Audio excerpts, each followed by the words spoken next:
unregimented. ChristopherMedia.net. There's a new Home Depot now open on Maurice Avenue in Maspeth. And as home improvement projects go, this is a big one. Use the product locator on our app for an in-store map to find what you need fast. And check out our new pickup lockers. They make online shopping a breeze. Of course, one thing's not new, our everyday low prices. The Home Depot, now open near Maurice Avenue and Long Island Expressway in Maspeth. And always open at HomeDepot.com. The Home Depot, how doers get more done. There's a new Home Depot now open on Maurice Avenue in Maspeth. And as home improvement projects go, this is a big one. Use the product locator on our app for an in-store map to find what you need fast.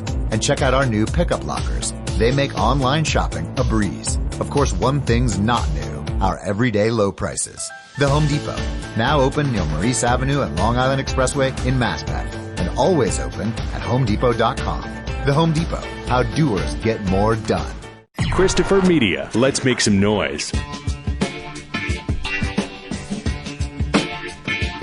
From Asthma Core Studios near Detroit, Michigan, it's Unregimented. Gangsters, what's up, guys? And now, here are your hosts. All right. Week after Election Day, we know who the president is. Oh, well, rational thinking people know who the president is. I'm Chris. I'm Aaron. I'm Rich. And remember, Chris, the media does not call who the president is. Right. And not to be too nitpicky, but even the irrational people know who the next president is. They're full of shit. They know it. Yeah. But by the way, why are we arguing semantics in I mean, maybe you guys haven't ran into it in in the media as much, but like I kind of check in on right wing, check in on left wing, like complete like media that completely admits that's what they are, and the right wing media. The media, the AP, CNN doesn't call the election. I'm like, this is okay. First of all, what's the first thing they say? We are now projecting. They say it to cover their ass. It's like, and but also, they publish the numbers. Like you ever heard of math people? Right. But also calling the election means exactly that. It's not certain. So that is what the media does. The media does call the election. They don't certify the election. And nobody's ever thought that they did. That's what I'm saying. It's just, now, it's just that semantics. We're usually done paying attention by now, right? We go, okay, mathematically it's impossible for this other person to win. And we go, that's it. And nobody cares beyond that, because why would? Because the rest of it's just administrative bullshit. But now they want to point to every little piece of administrative bullshit. You go, whoa, what about this? And did you know that this is happening? And no, none of us knew it was happening because none of us cared before, because we were trusting that our elections were safe. They've investigated. It turns out they are. Well, I've had to tell one friend of mine who I never would have pegged him for this, but he seems like he's going to be a true believer. He's going to go down with the ship. He's going to die on this hill of, this election was stolen. And I'm waiting to hear, and you'll never convince me otherwise, because at that point, the conversation's over with. But I told him, I'm like, you have to accept something, man. Just like Gore's camp had to accept in 2000. Mm-hmm. When you go into court, it's not what you know, it's what you can prove. You say you know that they cheated at this election. Well, then give your evidence to Trump's lawyers and let them go to court with it. Because if not, if they can't prove it in a court of law to the standards the court of law has set, it doesn't matter what you fucking think.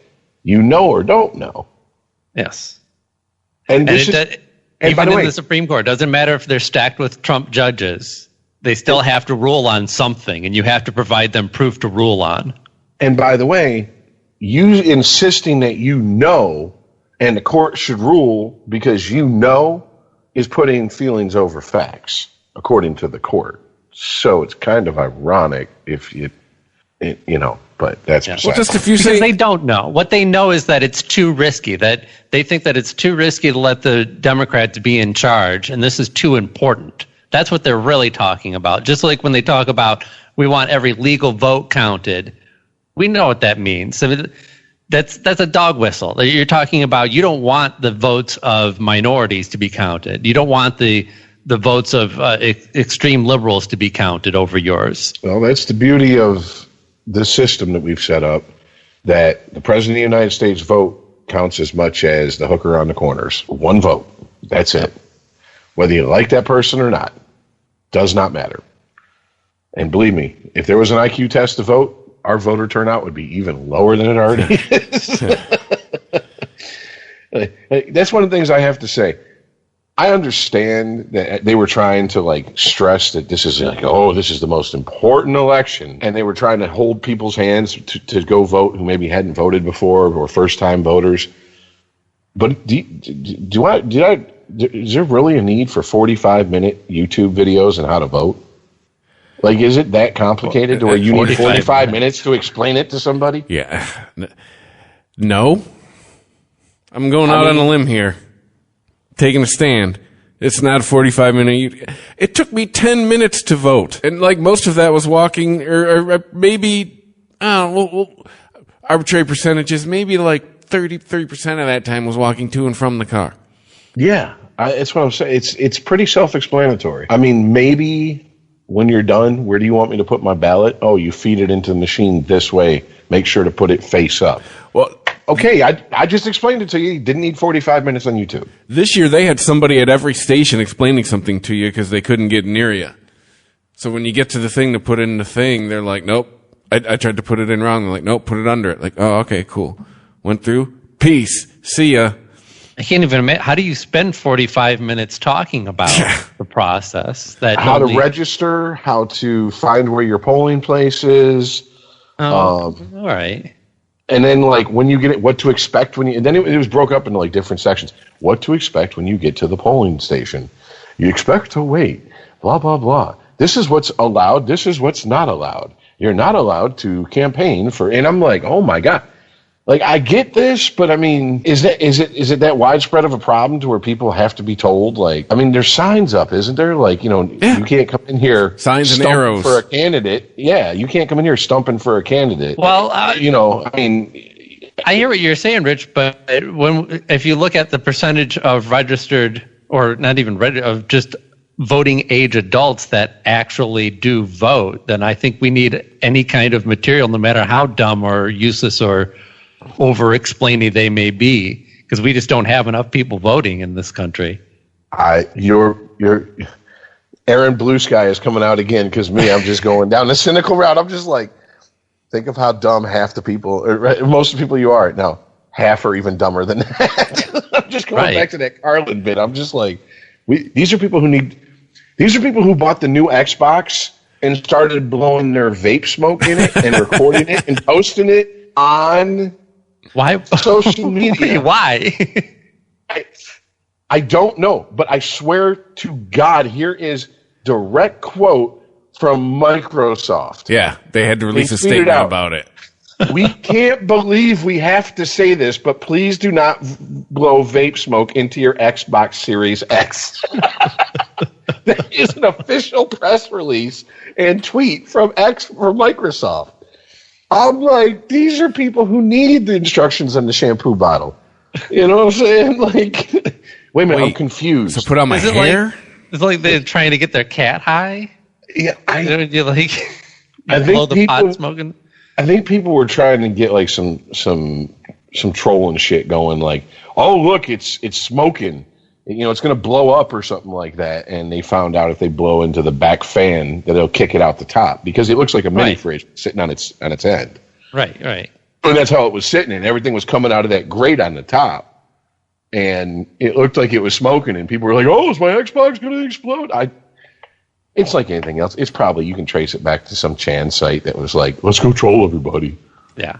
Because it's all it was. It was just trolling. But I mean, just the fact that Xbox starts off a press, we can't believe we have to say this. That is, I feel like that should be the beginning of everything, like when we report on anything to do with Trump from here until January. We can't believe we have to say this, but y'all been here for 4 years. You know what to expect. You know what's coming next.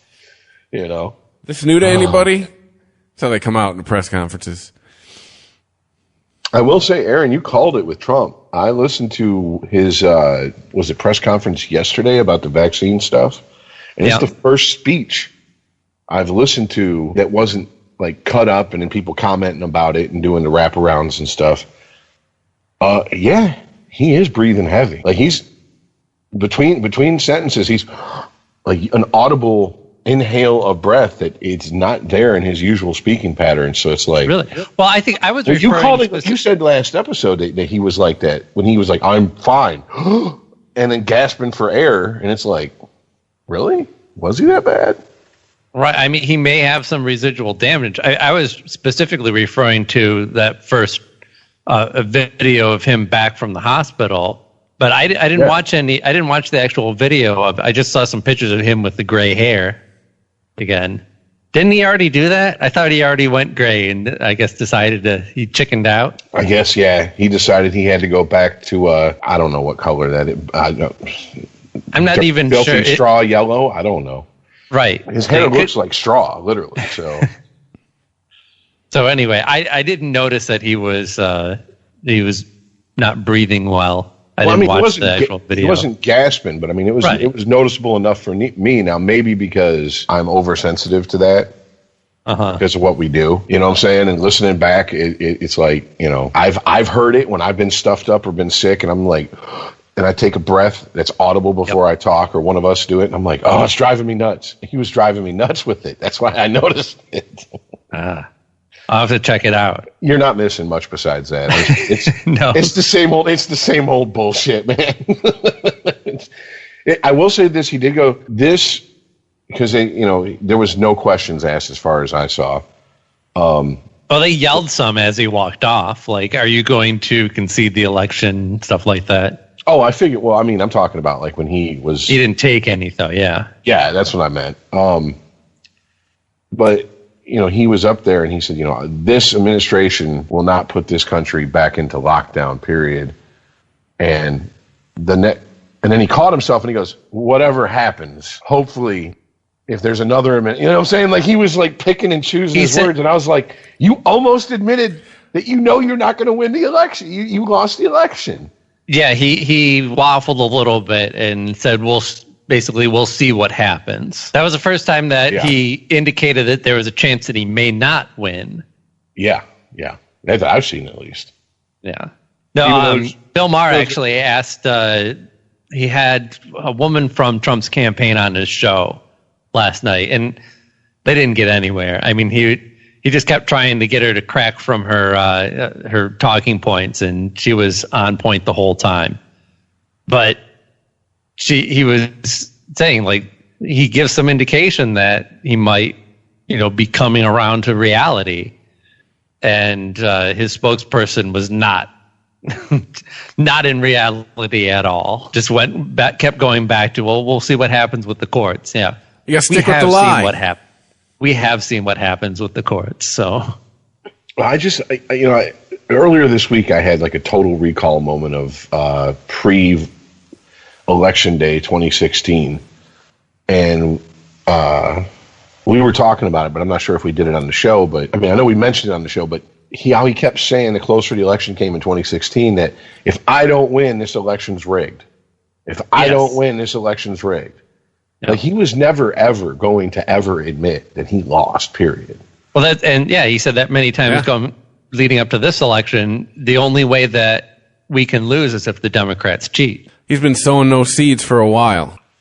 And they've taken hold with more people than I would have thought, and people who I know are smarter than. I mean, I'm not surprised. I thought that's part of it, right? Because it's like right out in the open. I'm gonna make up some bullshit. This is the bullshit that I'm gonna make up. This is the play. And so when he does it, all his supporters are right there behind him. They know exactly what he's doing. That way they can play it the same way that he is. Bald-faced lie, know that they're saying something that is not correct, but they still believe to be, we'll put air quotes around it, right. As in, I may not be right in that President Trump should be our president based on the election, but I know that I am right, in quotes, and that ultimately President Trump should remain to be our president. That is the best thing for our country, in their opinion. So that makes them, quote unquote, right. That's what they're dealing with right now. Not that they actually believe any of this nonsense. Well, I've heard two things that make me go, first of all, fuck you to people that are saying it. And two, how's it feel? Because this is, to me, about the call for unity? No, well, Biden's stealing this election from us. Oh. They're stealing it! The Biden crime family! Now you know how Al Gore supporters felt in 2000. And two, the Republicans going, well, we just want to make sure every vote's counted. And Democrats saying the same thing. But then, the people that are trying to, like you said, Aaron, because there are people, believe it or not, I know them. I mean, I don't know if you guys know them, but I mean, I have a very diverse group that I kind of travel in, and I have friends they're like, I just want to make sure the election's legit. I just want the truth. Even though, yes, I voted for Trump or I voted for Biden, I just want the truth. And then there's the hardcore people that are like, it's decided, we're done, we don't even need to talk about it. But the one thing that is said is, well, if you have nothing to hide, what are you afraid of? Let it go to court and either get thrown out or move forward. And I'm like, that's kind of how government talked to us when they were ass raping the Constitution and our rights with the Patriot Act. So, yeah, hey, government, do the recount. Shut up. I don't want to hear about it. I don't care if you tell me you don't have money to spend? What we talked about this about a year ago. What was it $15 billion every 12 hours is what it costs to run this country? Break off some people to recount some votes. Give people a paycheck for, a couple days. God knows you ain't giving them a stimulus check. And if you got nothing to hide, what are you worried about? I mean, that goes to both sides, because that's the bullshit they were pimping on us with the Patriot Act. Both sides were. So now you're getting it back. If our elections are above reproach, there should be no problem, should there? Well, yeah, absolutely. I mean, we have an election process that is overseen by both sides, but both Republicans and Democrats. And it shouldn't be an issue. If somebody thinks that anything is hinky with any process in any part of the election process, then it should be investigated. I mean, the fact is that we have investigated, and nobody's fighting the Trump campaign's rights to bring any of these claims to court. They just completely fall apart. Yeah, red and blue judges are swatting these things down left and right. Nobody of any importance or that anyone's going to give a fuck enough to listen to is fighting. Yes, you have a right to file a lawsuit, and you also have a right to get and the judge has a right to throw it out if he deems it a frivolous lawsuit. It's completely baseless. Yeah, and so there was the big lawsuit, the big law firm that was heading up these lawsuits for the Trump campaign dropped out. I forget the name of them, but they were basically like, "This is too slimy even for us." Ooh.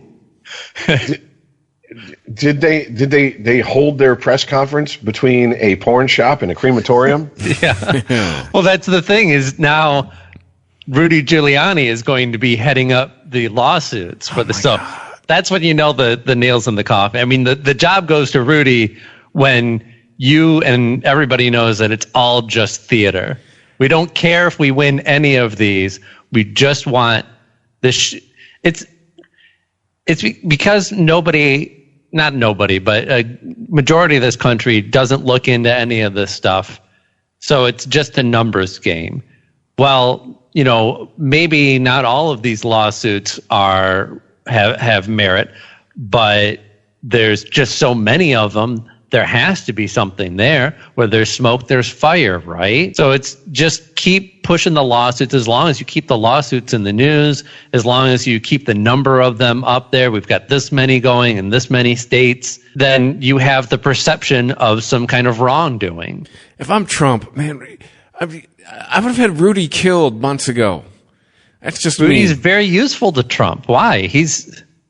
He's insane. He is not useful. He is the opposite of useful to Trump, at least as far as public perception. Well, he's had plenty of gaffes. He has a liability.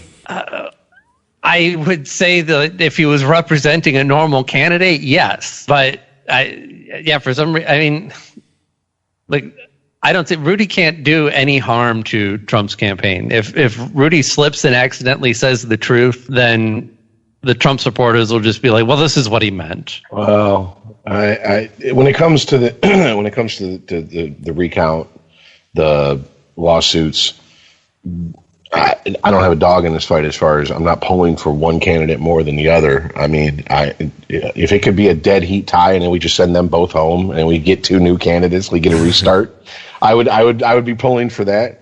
Well, I wouldn't put any money on anything. I mean, if you expect a recount or a lawsuit to overturn anything in any state. But I mean, my attitude is, the old Jim Garrison line: "Let justice be done, though the heavens fall." I don't give a shit. I just want it.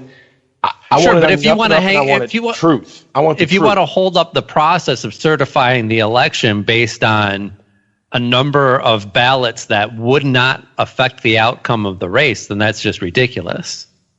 Well, the thing is that I think 2000 has proved to us there's a certain amount of leeway as far as time that the courts and the actual government that it sits underneath the president will let this fuckery go on before they put their foot down and go, "Okay, children, we're done."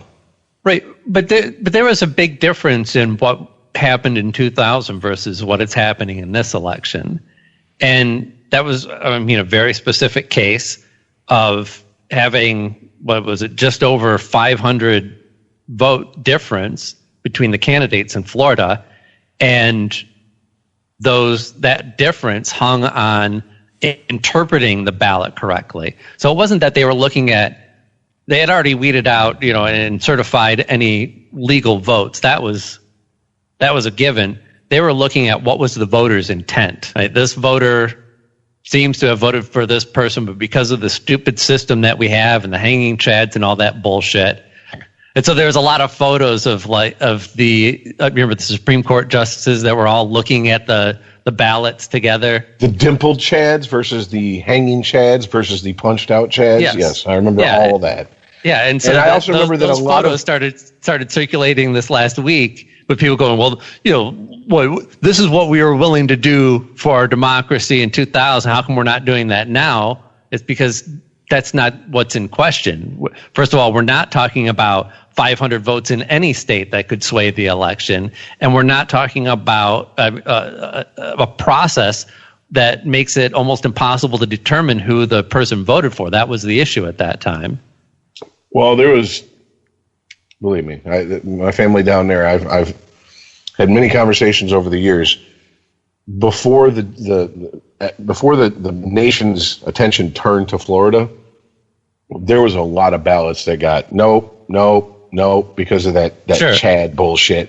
And absolutely, and to be honest with such you, a small percentage. And to be honest with you, I kind of wonder how many of them said Gore, because if you remember correctly, I can't remember her name, but the female that was in charge of overseeing the election in Florida worked for the Bush campaign. Catherine Harris? Right. Yeah. Thank you. That's me. How the fuck I remembered that. By the way, it's taken everything in me this last week not to dig up a picture of Baghdad Bob and make a meme like, "No, Trump has won the election. Yeah, everything right. is fine. We're going to keep America great. Everybody, don't worry about it." Because I just know it would it gets some asses itching, and it's just at this point I'm stirring the pot. I'm just enjoying it.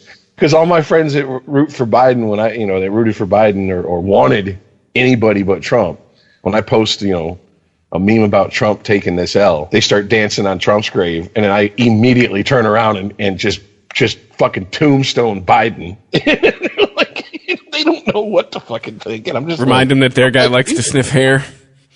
I don't like either. It's not that I don't like Biden. I question his competence, and to be honest with you, what the fuck have you done in 50 years in office that all of a sudden now you're going to make this big difference? Let's be honest. You won because you're not Trump. Period. That's it. All there is to it. I mean, and Trump was, as much as the right has said for fucking, 12 years, Obama has been the most divisive president we've ever had. Trump went, everybody hold your beer. Watch this. Yeah. That's true. He doesn't drink.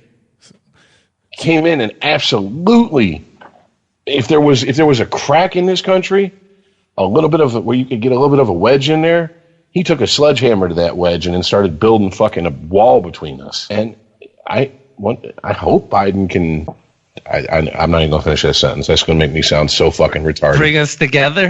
I know it's not. No, because I was like, no, I can't say that. You're cool. No, I'd call you full of shit like I've been calling everyone else I've been hearing this week. Oh, now's a time for unity. Really? So the last 4 years when you were complaining wasn't a time for unity? Now your guy's in, and now everyone should get along? Like, that's the shit that bothers me. That's every 4 years, or every time you get a new president. It's like, our side won, so it must be time for unity. It must be time for us to come together under my opinions. Yeah, you've been screaming and yelling for 4 years, and now you want to come together. Fuck you. Know what? You. Last night when I was working, I was listening to NPR, and they did a little trolling of their own, even though they claim that they're above trolling. They were completely trolling. They put together a compilation of losing presidential candidates, whether they were incumbents or they were just running for the office. But their concession speeches from 1960, and Democrat to Republican, it did not matter. Even Perot was like, my opponent loves this country. We just have different, basically, they always said, but the losers were calling for unity. And it's like, yes, that's the game that we have all agreed is played here. Who knows if they really felt that way? To be honest with you, probably the only one who really felt that way was Carter. Because Carter is just too goddamn nice to have ever been in politics. I don't know what the fuck happened there. Yeah. Like when people go, well, he was a shit president, but he's a real motherfucker. And you know what? I'd rather be a real person who's, as I've said to my Christian family, Carter doesn't tell you he's a Christian. He just does his best to act Christ-like. Yeah. And you know what? Like Bill Maher said in Religious List, when he met those Christians, those truckers that were at the Christian stop, he goes, thank you guys for being Christ-like and not Christians. And that's how I feel about Jimmy Carter. Like, dude, the man's 80-something years old, fighting off cancer, out there building houses for homeless people. What the fuck is any president, no matter what letter is by their name, former president, doing or has done in our lifetime that's along those lines? Bush is painting, Clinton's doing Clinton's Clintoning. Daddy Bush, I don't know what the fuck, they just put him out to pasture. Told him to stop grabbing his fucking nurse's ass. I'm talking about after he got out of office. Like, Reagan didn't do shit, but just not know where the fuck he was. Yeah. I mean, Obama's young enough to where he can still be, relevant, but I think it's important to say, though, that going back to the transition, everyone's focusing on what's Trump going to do? Is he going to concede? What's he going to do next? And they're all just focusing on the hissy fit that he's throwing. And even the Biden campaign is, they're laughing off Trump, and they're like, well, this will all be fine, and we'll let him kick and scream, but ultimately this is, he doesn't have a choice. But this is a real issue. Right, we normally have a peaceful and open transition of government, and we also have, because of that, a lot of overlap, so that we don't leave ourselves vulnerable. Mm-hmm. So by saying that the next 2 months there's not going to be a peaceful transition of government, that's like a bank putting out in the paper, Sunday paper, hey, Monday through Friday next week, our security guard is going to be taking a nap from 2 to 4 p.m. Just saying. And taking out a full page ad a week ahead of time, so you got time to plan a GTA 5 style heist. Right, and there's plenty of people who believe that the reason that for the 9/11 attacks, they were the first thing to happen under the first major thing to happen under the Bush presidency, and that was because there was a vulnerable spot to attack America during that transition. We remember, I remember the stories about the transition from the Clinton to the Bush presidency, and how they were all bitter about it, and they stole all the W's off the keyboards and all that shit. But there was some real shit going on there too. There was a lack of information that was given to the incoming Bush White House. And they think that the terrorists use that to their advantage. So there's a real issue, and I wish that the media and Biden and Biden's campaign would start treating this as just a national security and putting Trump and taking Trump out of the equation. Not even talking about Trump, talking about our national security and why they need this information, because this is a done deal. There's no overturning this election. Unregimented. ChristopherMedia.net. There's a new Home Depot now open on Maurice Avenue in Masspeth. And as home improvement projects go, this is a big one. Use the product locator on our app for an in-store map to find what you need fast. And check out our new pickup lockers. They make online shopping a breeze. Of course, one thing's not new, our everyday low prices. The Home Depot, now open near Maurice Avenue and Long Island Expressway in Masspeth. And always open at HomeDepot.com. The Home Depot, how doers get more done. There's a new Home Depot now open on Maurice Avenue in Masspeth. And as home improvement projects go, this is a big one. Use the product locator on our app for an in-store map to find what you need fast. And check out our new pickup lockers. They make online shopping a breeze. Of course, one thing's not new, our everyday low prices. The Home Depot, now open near Maurice Avenue and Long Island Expressway in Masspeth. And always open at HomeDepot.com. The Home Depot, how doers get more done. Shop new looks for the new year at Macy's one-day sale. Going on now with deals of the day like sweaters from Clubroom, Alfani, Inc., and more. $19.99 to $29.99. And get 40 to 60% off coats and boots. Then add the finishing touch to any look with fine jewelry clearance 70% off. Plus, get your .com orders fast with contact-free curbside pickup. Or you can pick them up inside the store. For details, visit Macy's.com. Savings off sale and clearance prices. Exclusions apply. Discovery Plus is the greatest collection of real-life entertainment on the planet. 55,000 episodes from networks like TLC, HGTV, and tons more. Woohoo! Discovery Plus. Stream now. Stream what you love. ChristopherMedia.net. Unregimented. Well, I've had to sit and talk with a few people who think that, Trump somehow has all this law enforcement, military support, and if he refuses to leave office, and then of course the people surrounding him are all ride or die. They're willing to die for Trump, and I'm like, no, it's the exact opposite. Once it became clear he lost, they started fleeing like rats on a sinking ship. Like Pence is kind of standing by Trump, but I mean, like Giuliani is in Trump's pocket. Who else? Right. I mean, right. Pence is kind of he's more in the McConnell camp of, he's well within his rights to do this, and, we'll see how this plays out and blah, blah, blah. Just kind of placating him, but not really carrying the Trump water. And to the military and all that, they're all into the rank and file and the hierarchy, and as soon as there's a new boss, he's the boss. Yeah, if they can, if they can stop Biden from being sworn in as president somehow, then they have a problem with the military, because they still have the commander in chief to report to, and that would be Trump. But as soon as Biden's sworn in, they have no allegiance to Trump. Yeah. Well, the way he treated General Mattis, there's a saying in the Marine Corps. It goes unit, corps, God, country. Mm-hmm. That's the order that you're loyal to. You're loyal to the men, but on your left and your right and front and behind, you're loyal to the core. Whatever your higher power is, your country comes forth. Yeah, but at no point is it a single person. Boom. So, and I know there's a lot of Marines out there who did have support for Trump in 2016, who saw the way he treated Mattis and was like, yeah, fuck that asshole. That's one of the best military minds the world has to offer right now. And on top of it, the man has proven his worth. He's dedicated his life to serving in the Marine Corps. He's never been married. He's never had kids, et cetera, et cetera. And extrapolate from that what you will. People are like, well, he's gay. Well, even if he's gay, he rose. There you go. That everybody should be happy. Someone gay can rise that far in the Marine Corps, in the military, in the most masculine of fucking branches of the military. A gay man can rise that far. You should be happy. Either way, it doesn't change the fact that, there's some hard feelings there.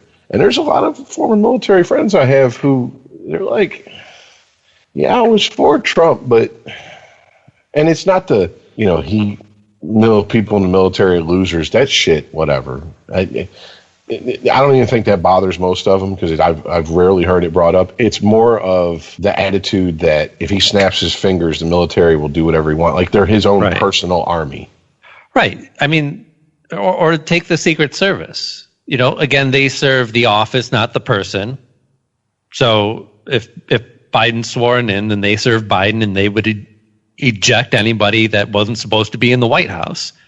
But if you think that some of them are going to step up out of some sort of loyalty and ignore their orders and their training and defend Trump in some way, the man who gave 150 of them coronavirus personally, I can't see that happening. Well, I mean, I'm right there with you. It's people who don't have that type of personality or mindset or haven't been raised around or known people like that find it hard to believe that people can just, like a Secret Service agent or someone who's given, whose career is the military, they don't understand. You salute the rank, not the man. You respect the rank, not the man. You respect the office of president, even if you hate the man in there. Now, I knew a lot of people, Marines, who hated Clinton, but they would have never, ever done anything disrespectful out of just orderly, proficient military conduct in his presence, because he's the president and you respect the office of president, period. But that doesn't mean you let the president be above the law and use you like a personal security force. That's not how that works. Yeah. So, I mean, Trump did do some stuff that made me nervous this last week. Putting loyalists into the Defense Department kind of made it look like he was, pushing for a big coup to stay in power. But I think that's just more Trump being Trump. He had some grievances stuck in his craw for a while and had people that he had wanted to get rid of but couldn't because he didn't want it to look like his administration was unstable in any way. You think you saw crazy Trump before? Wait till you see crazy Trump who knows he's a lame duck. Once he admits it, oh man. Well, we're seeing that right now. He's not going to admit anything. Because whatever his next plan is, it's all hinged on this election being a sham. So he's not going to concede. I can't remember where the report. There's been, a lot of secondhand reports of what Trump is saying, and it's the general thought is that he's not going to concede, and if he does, it's going to be immediately followed by an announcement of his 2024 run. Oh yeah.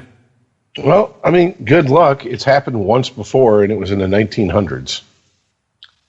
It was a completely different fucking world then. I don't think we're going to fall for the banana in the tailpipe. How old would Trump be in 2024? Or not? Excuse me, not 1900s, in 1800s. Excuse me. That's okay. I think it was early. No, never mind. That just takes us on a needless rabbit hole. Well, he's what, like 76? He's 74. 74, so he'd be 78. Oh, he'd be Bernie age. What Bernie's age is now. Biden's about to be 74 in like a week, or 78 in like a week.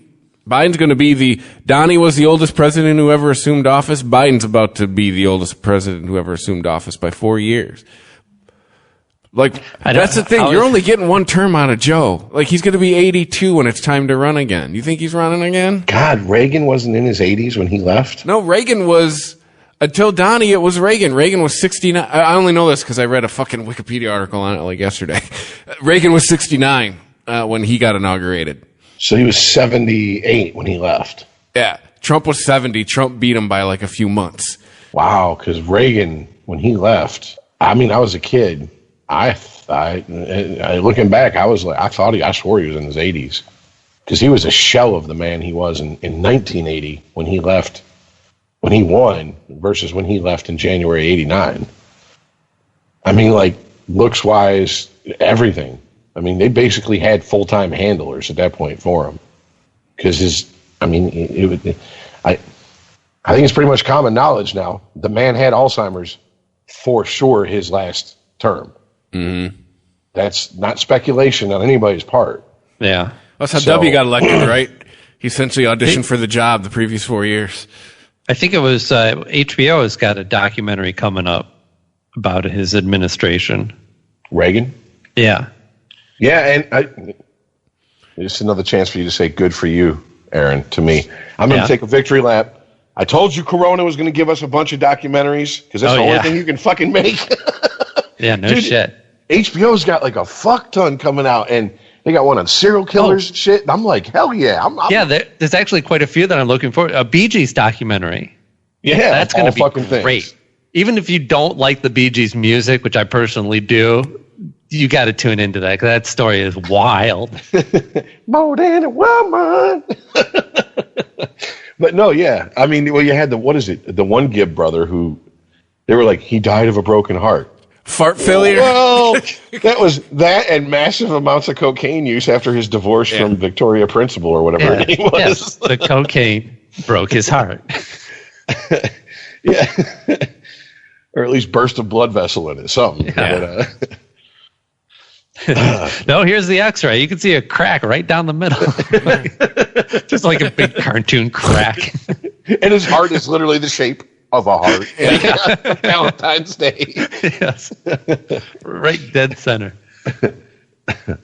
But yeah, I hate to say this because I know that anything is liable to happen between now and inauguration, but there was a YouTube channel I sometimes watch. I cannot remember the name of it, but whatever, fuck them. They got more subscribers and listeners than we do, or watchers than we do. They don't need the free fucking publicity. But they were going down like hypothetical situations, and they were like, what could happen as far as prosecution for Trump after he leaves office. And pretty much the only way to guarantee no federal prosecution is for him to pull a Nixon, for him to step down like the last month. Yeah. Let Pence take over. Pence promises him, if you are, we will expedite the charges and I will pardon you. Like, because that's basically what happened with Nixon, and it cost forward re-election, but. Which I believe that's where the good money is at on the betting sites, is that he doesn't actually see out the remainder of his term and steps down early to get pardoned. But like we talked about last week, more so you brought up last week, Southern District of New York wants to have a word with him. And that's state, and there's nothing a president can do to pardon someone at the state level. Absolutely. He's going to be invested. That's why he has nothing to lose on this. Most politicians concede and step down and do peaceful transfer because they have some sort of future in politics that they want to do. Even if that's just being a respected once politician going on the speaking circuit. They have a reputation. They have pride. Trump doesn't have any of that. He has, the minute I'm out of office, I have the threat of jail and bankruptcy hanging over my head. So why wouldn't he play this all out? Like I said, I still have faith that this is ultimately going to be a peaceful transfer of power, but it is going to get scary leading up to it because he has, I'm sure, every intention of using every threat that he can to drag this out for as much as possible. Well, define scary. Well, would it be scary to literally see federal agents, literally dragging? I'm talking about your president will probably be president out of the White House. On film. No, I'm saying scary as in he's probably going to start implying that he has the right to instill martial law if he thinks this is a sham election and to hold on to power with the military. The only way that's going to work, even by the most by-the-book military person I know, is if he gives those orders while he's still president. Come Inauguration Day, he's no longer president. Those are illegal orders. They are legally obligated not to carry them out. And I don't believe it would happen. I'm saying that it's going to be scary just hearing the president do these things. And again, I'm assuming these things have happened, but why would I assume any less? What has happened to make me believe any less than that? Then he would try everything that he has at his disposal. What has happened to make you believe that? Like, that's pretty extreme. Then he would try to declare martial law and basically say that he... I could see... Again, this is a very specific thing that I'm saying, just real quick. I'm not saying he will. I'm saying he will use it as a threat. That's my belief. And I think, personally, the only way that's going to happen is if there is some sort of... I mean, maybe not 9/11 level, like, incident, but some sort of incident, and he tries to go, we can't have a transition of power right now with what this country is going through. And he tries to declare martial law and say, I will step down as soon... Pulls a Palpatine. I'll step down as soon as this crisis is over. Yeah. And then just never steps down. But I truly don't believe he has the backing for it. I don't either. Checks and balances would stop him from that. Happen. I'm not saying I'm afraid it's going to happen. I'm saying that it's going to be scary hearing the threats that he's going to make against our democracy. Well, and we've got to keep a cool head while it happens, because I think they are ultimately empty threats, but that doesn't mean that they should just be laughed off. Well, I mean, if you want to see how serious the anticipation for this election was, in the run-up to and in the days after Election Day, all you have to do is look at the fact that Walmart stopped selling ammunition and rifles. And then change your mind the next day, which I didn't understand. Well, no, they did. I have a friend who went to go stock up before Election Day, literally that Monday, and they were like, we can't sell you any. I think it lasted for like a day and a half, and then they put them back out on the floor. But the fact that they did that. Yes. Okay. Because as much as Antifa is the big boogeyman to the right, the Boogaloo Boys is the boogeyman to the left. Oh no, that was definitely the narrative coming out of the Trump supporters. Like, oh, look at all these businesses boarding up. You know why? Because they know Trump's going to win and Antifa's going to go nuts. And I'm like, that's not why. Well, first of all, I hate to break it to you, but Antifa ain't happy with fucking. Antifa hates liberals as much as they hate Trump. Antifa is not Democrats. Antifa is people who want a flat-out communist society or anarchist. They didn't vote pro-Biden. They voted anti-Trump. I don't even think they probably voted. I think the hardcore, true Antifa people want to overthrow the government and install people like themselves in. Your Chumbawamba types. Yes.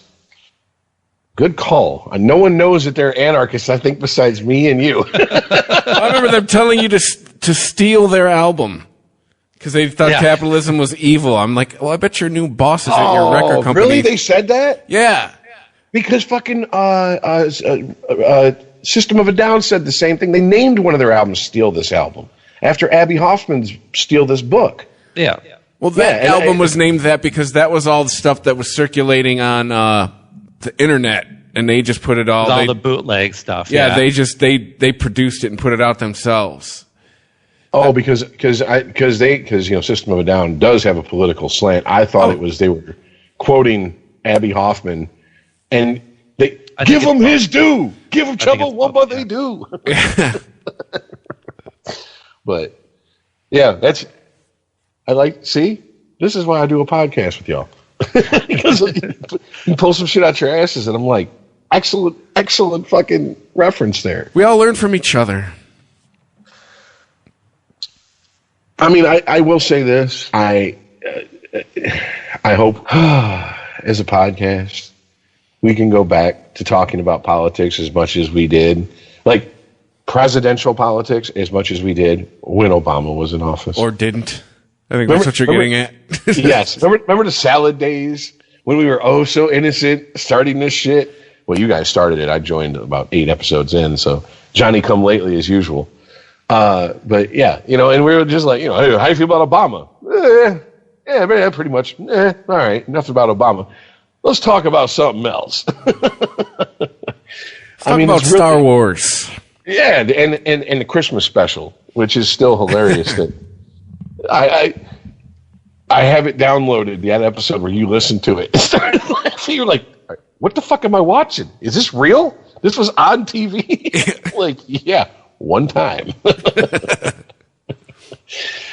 That only aired once?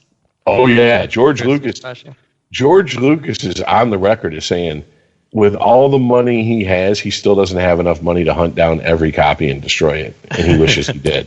That is. I'm paraphrasing, but he is on the record saying that.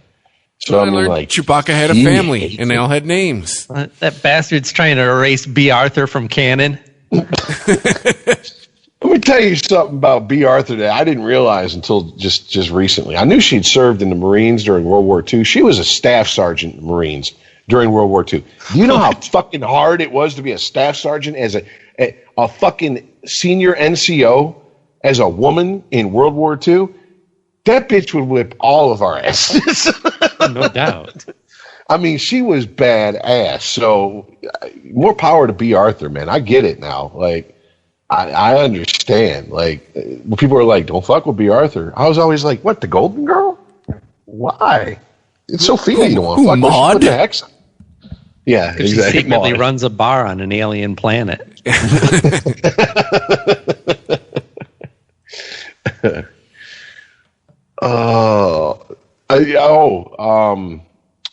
One of the podcasts, or not podcasts, but YouTube channels I every once in a while check out.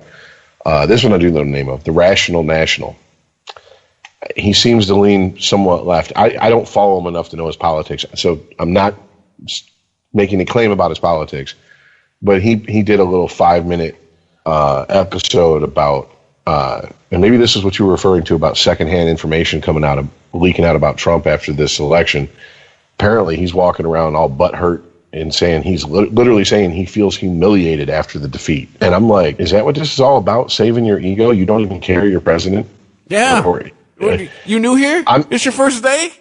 No, I understand that. But I mean, at a certain point, I just figure Trump, most people who are that driven hate to lose more than they want to win. You see what I'm saying? We just the Billy Bean Moneyball mentality. I hate to lose more than I want to win.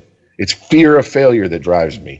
Not dreaming of success. Did either of you guys ever watch that docuseries that was out on Netflix about him? Trump, An American Dream? No. We watched that this morning.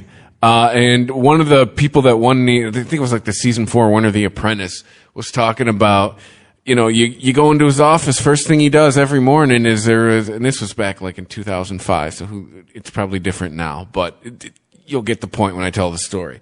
He's just got all these magazines with Post-its in them, magazines and newspapers, and he picks up one, opens it to the Post-it, reads it, puts it to the side, picks up another one, opens it to the Post-it, reads it, puts it aside. And he said, and what it is all of these Post-its are articles about him. Right. So he has somebody that he's going through, finds reading all these articles, just tags them so that he could just read. Yeah. He starts his day reading about him. He's an egomaniac. Of course he doesn't want to admit that he lost. Well, it is. I can see him doing, you can't fire me because I quit. I'm with Aaron. That's what I'm saying. That was one of the things they were saying. He would leave, and then one, it serves two purposes. You can't fire me because I quit, and two, it gives Pence a chance to pardon him at the federal level. And I'm like, yeah, but which one would be more important to him? I quit. Yeah, I'm leaving on my terms. I think. Well, right. Him quitting is the only winning play. That's the last winning thing that he could do. There's no chance of him winning the election. But if he can claim a win and then quit and go do his own thing, and whether there's going to be some sort of Trump network, right? DNN, the Donnie News Network. Either hooks up with Newsmax or OANN or whatever they are, or he starts his own thing. His buddy Roger will start a network together. Well, I mean, if you look at how Fox has, Fox was the first one, the first major news agency to call Arizona for Biden. Yeah. And that pissed Trump the fuck off. Yeah, it's supposed to be his boys. He's literally like, they have him on, and he's being an asshole to him at the same time, trying to use them as a megaphone to get his message out to his base. Yes. It's very strange. It's like he hates them, but he needs them. Right. You know what I'm saying? He's not going to let go of this one. They're having their Million MAGA March. There's thousands of people marching on D.C. right now to protest the election. And they're out there shouting, fuck Fox News. They see him as traitors. Hey, I was actually, right before we jumped on, I was watching some footage of, this was on Fox News. Their whatever talking head, it wasn't somebody that I recognized, was arguing with somebody over from the Trump campaign, and he was like, just show me where you're challenging enough votes to overturn the election. And she just kept going back to her talking points, and she's like, well, why? He's like, you and the media are just deciding that, you're just deciding that Biden's. He's like, I'm not deciding anything. I'm asking for your evidence of enough vote. Like you're saying that you can overturn this election with these lawsuits, but you haven't pointed to one of these lawsuits that would overturn a number of votes to make a difference in it. So show me where you're going to make a difference. But anyway, yeah, the Fox News has lost their Trump supporters. And it's a pretty good chunk of the Republican Party right now. The fact that my wife watches Fox News tells me they're slipping. Meanwhile, at the top of the iTunes charts this week for apps, all in the top 5, Parler, OANN, and Newsmax. Neat. Yep. Cool. So we'll see what happens. I don't think that it's going to be this massive exodus from Twitter to Parler. I mean, I think that the deciding thing is what's going to happen once Trump no longer has a protection of office. Oh shit! Sorry. And at that point, Twitter would no longer have any reason not to just ban him from the platform for breaking their rules. If Trump wasn't an office holder, he probably would have been banned already from Twitter. So we'll see what happens. But I don't know. There's things to consider. I mean, things that I didn't even think about. I was reading a story about Parler, and it's not just a question of getting a number of users. It's about being able to ramp up your business in the right way. And there is a lot of money behind Parler, but they're not doing it's. They're saying this is not going to be an advertising-based platform. Well, how do you plan on existing? Right. Well, there's a lot of porn. There's a lot of porn on Parler. Money to operate a business. Right. So they got, I think, 4.5 million new downloaders of the Parler app in the last week. Pay to belong to it? No, it's a free app. Well, they say they're not going to censor anyone. I think if you outright are like, I'm coming to your house to kill you with this gun and show a picture of it, they'd be like, get out of here. Well, that's a call to action, and that's illegal. So right. A threatening call to action, I mean. Right. So I'm sure they do have some limits, but if you've seen some of the examples of stuff that goes on to that platform, they're willing to let a lot go. But I don't know that they're going to be able to ramp up the platform to keep up. I think we're going to just see a lot of, the platform crashing or just being swamped with either Russian nonsense or porn spam. Well, I don't know how true this is. A friend of mine said it. I didn't really have time to fact check it because I just forgot about it until you just said what you said about what you're going to see on Parler. But he goes, right now Parler's main demographics are made up of people who've been booted off of Facebook, people who've voluntarily left Facebook, and ISIS. And I'm like, wait, what? Right. So the Trumpers and ISIS are using the same social media platform because they're given free speech, which, I mean, look, as a person who supports free speech, whatever, I mean, I don't understand how ISIS could post anything without it being a call to violence ultimately. You know what I'm saying? I mean, because that's the point of being of radicalizing someone to join an organization like that is to get them to commit violence ultimately. Because believe me, I think the British would have a problem if the remnants of the IRA were on Parler talking about, been a while since we had a good car bombing. You know what I'm saying? I think there'd be an issue there. Right. So that's where my limits of free speech end. Like, you can't call for violence. You can't, and there's a lot dog whistle. There is a lot of that on there, though.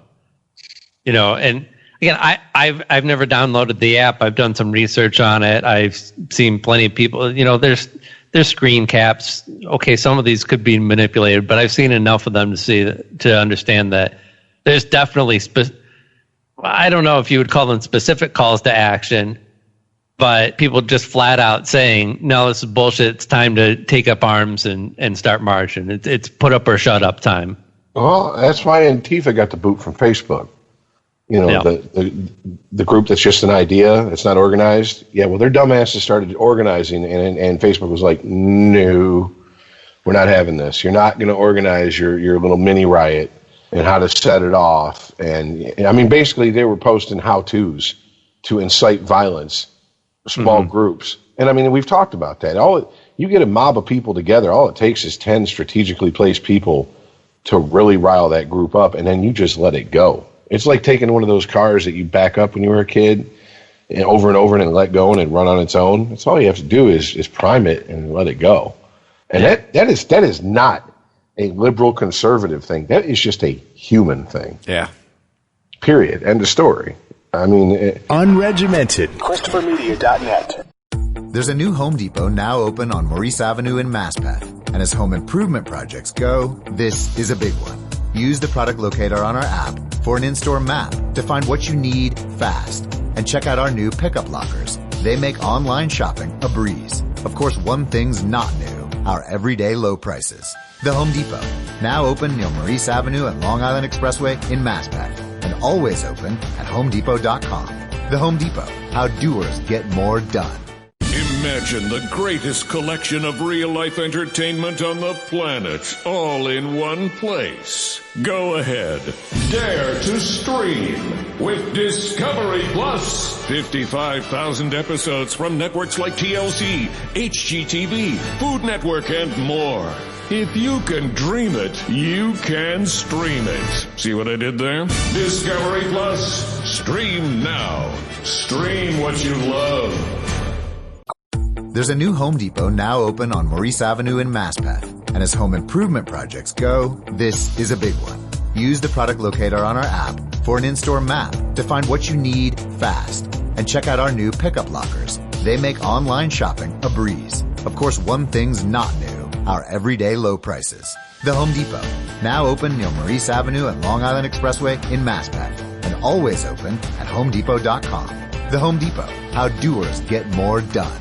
ChristopherMedia.net. Unregimented. I will say this, though. There is a market for alternative social media sites, because my main beef with YouTube is YouTube has, the infamous, saying it's been going around this last year, especially with Corona, rules for thee but not for me.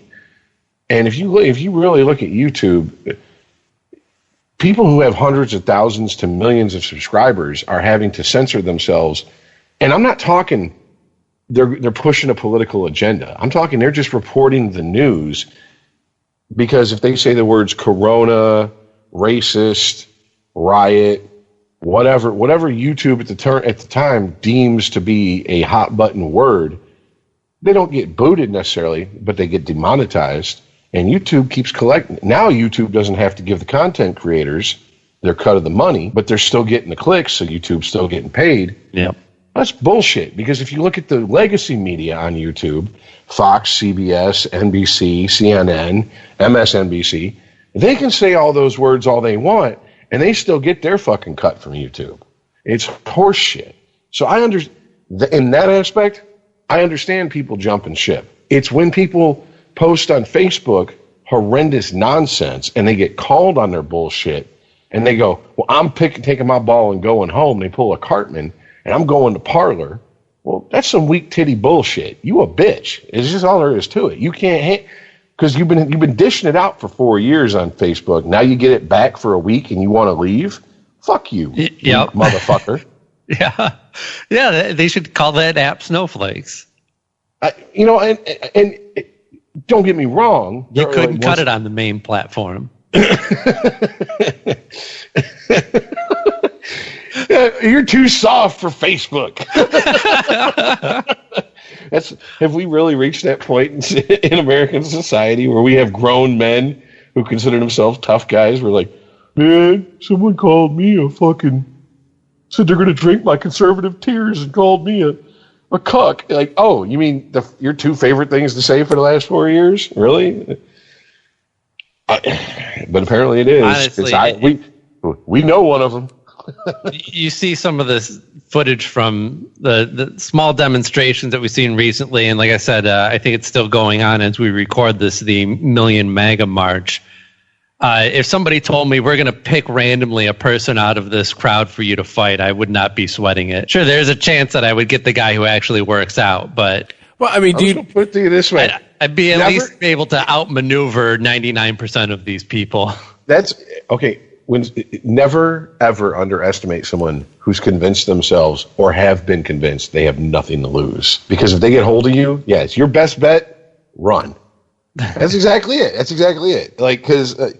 Aaron, some of these guys, they get a hold of you, they might do some damage because they fucking are convinced. And not because you're a pussy, but they're convinced they got nothing to lose, so they're not looking to fight. They're probably looking to fucking commit murder. Some of these people, I have to believe it, because these people are fucking pissed. They are fucking pissed. They feel right or wrong, and believe me, I come down in the get the fuck over it, you lost camp hard, so I feel that they're wrong. We're losing our country. You just had it back for 4 years. Don't worry. Once again, you'll get a Republican in office and you'll have your country back. And meanwhile, will shit really change that much? Or we just feel better? While we're talking transitions, we're in the transition of everybody switching sides. Like that's what's going on right now. The juxtaposition is happening. I mean, you mean it shifted the power? No, just everyone shifting side. Everyone who wasn't complaining for the last 4 years is now going to start complaining, and everyone who was is now going to stop. I will say this. I highly doubt Biden and his crew, even if he does step down before he reaches a year in office and Hang'em High Harris gets in there, I highly doubt, that he's going to stir the pot about and keep hammering away about Trump like Trump did about fucking Hillary. How many times in the last 4 years did we say, Jesus Christ, he sounds like a bitter ex. Get over it. You beat the bitch. Because he's going to be What do you want? He's going to be every first year president. It's always the guy before him's fault. So don't forget that. That's going to happen. Okay, but that's not. I don't remember Obama saying any he of did. No, the shape the economy was in. Oh yeah, he hung that on Bush. Hell yeah, he did. Well, yeah, the economy some I things inherited, that were deservedly. I mean, yeah. First of all, like when your first year in office, there's obviously some stuff that happened before you that you had no control over. So yeah, there's some appropriate blame to be laid on it. Yeah, but my only problem with him now is like he a month ago tried to be like, hey, this great economy, that was me. It's like, hey, you've been gone for 4 years. It might not still be just you. Look, so which one is it? Wasn't your fault or is your fault? I don't fault any president who steps in and goes, we all know the shape the economy was in when I got here. Really no need to go over this, do we? Now let's just work to getting it back to where it's working for as many people as possible and as close to peak proficiency as possible, right? And I feel Obama did do that to a certain extent. Now his bucket carriers, they were always quick, fast, and in a hurry. I swear to God, I'm going to break this fucking phone. No one ever does anything until I get on this podcast. His water carriers, bucket carriers, yeah, they were definitely, well, look at what he got after 8 years of Bush. And Bush was the same thing after 9/11. Well, Clinton kicked the fucking Osama bin Laden can down the road. We had a chance to get him in 99. We didn't because Clinton was worried about how it would look because he was going through the Lewinsky scandal. And it's like, that's what presidents, that's what people do. They blame the person that was there before. I mean, that's just all there is to it. Yeah, and honestly, all these shenanigans, I'm not surprised out of the people on the right, because I mean, think about it. The left just spent 4 years trying to undo the results of the last election. You don't think these people aren't going to try to do the same shit for the next 4? It's just everyone's going to switch. It's like like they did with the Supreme Court thing. How everybody reversed to saying the opposite shit that they did 4 years ago. But you know what happened?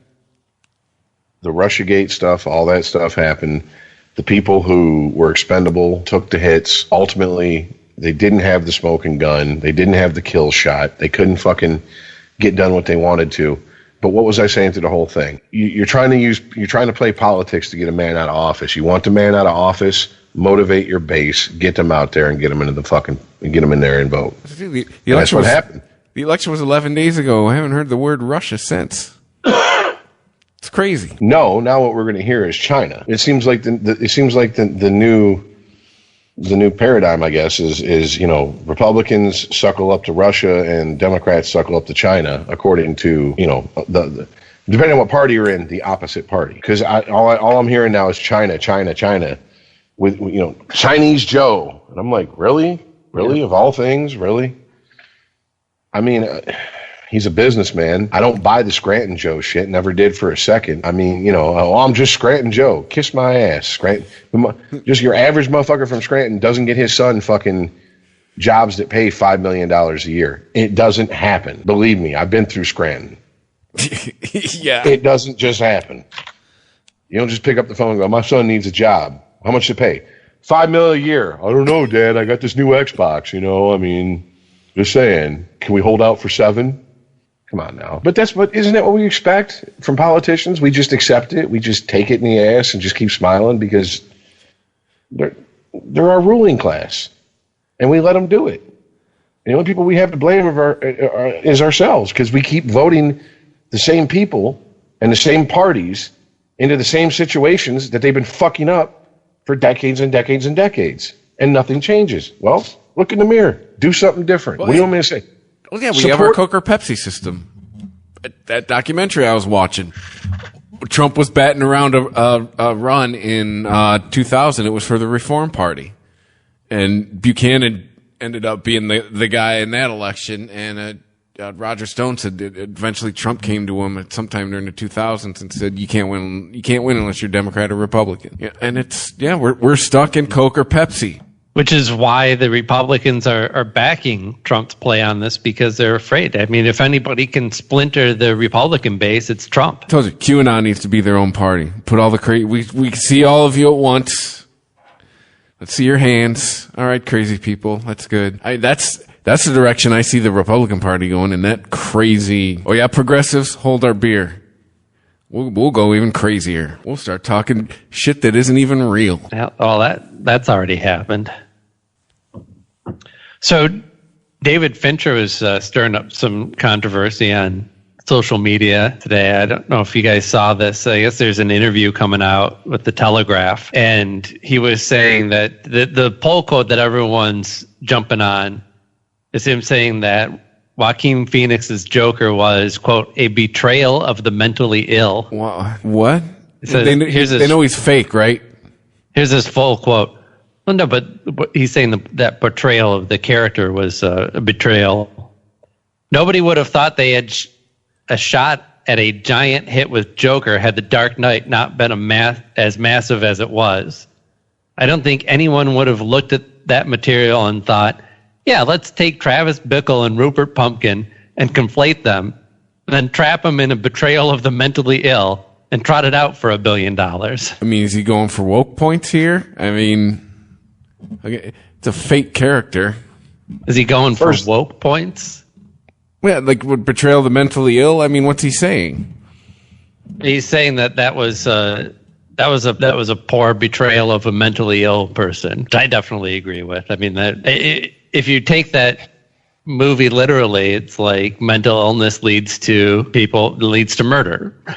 Well, it can. It can. In all cases. Oh my God! Really? Are we seriously? It's a fake character. I'm still coming back to that. Wait a minute. So, any character, fictional? Well, how'd you get this way? He just woke up one day and snapped. He had a perfectly good upbringing. His self-esteem was confirmed at every turn when growing up. He never had a rough childhood. This explains nothing for why he just snapped and killed, 15 people, but we're not offending anybody. Get the fuck out of here. First of all, it's all in perspective. I didn't watch that movie and think this was portraying the mentally ill in a bad light. I thought it was portraying how we handle the mentally ill in a bad light. Yes. More so than the I agree with mentally you on ill. that, yeah. And the bureaucratic bullshit from people that are supposed to be offering help. Instead, they play fucking rubber stamp and jump through hoop games when people don't have time to do that shit. There is a clock that starts on some mental illness, and it's a countdown clock. And you got to either slow it to a crawl or stop it. And people do slip through the fucking cracks. And that's what I thought that movie was trying to portray. Plus, for all the fucking hand-wringing, pearl-clutching, and oh my God, all the damseling that was going on, and people fainting and shit about, a white man got angry. That movie to me spoke more about a mentally ill person who comes from a fucking disadvantaged background and the elites and how they just fucking, well, you don't matter. What can you do for me? Nothing. Thomas Wayne was not portrayed as a good guy in that movie. Right. He was portrayed as an asshole. That cozies up more with the fucking left and their ideas of this country than the right, until you get to the extremes, because then they're pretty much the same. They just change a few words here and there. But I certainly don't think that David Fincher was trying to score any points with that. I think that's just his opinion. He's not even on social media, so nobody can at him and be like, how dare you? Oh, I mean, even if they did, he's like, motherfucker, I made Requiem for a Dream, Fight Club, The Game. I came out and made 7. That was my first movie where I had everything I did everything I wanted, and it's a masterpiece. Suck my ass. You hear that sound? That was the sound of me dropping the mic 20 years ago, and it's still reverberating to this day. Okay, so shut the fuck up. I mean, look, see, this is the bullshit that I'm with the quote unquote woke crowd to a certain extent. And then they start getting lost in the weeds with this fucking identity politics shit, which reminds me, there's a major news story that broke in sports that I think would be interesting to bring up, and I just don't forget it, guys.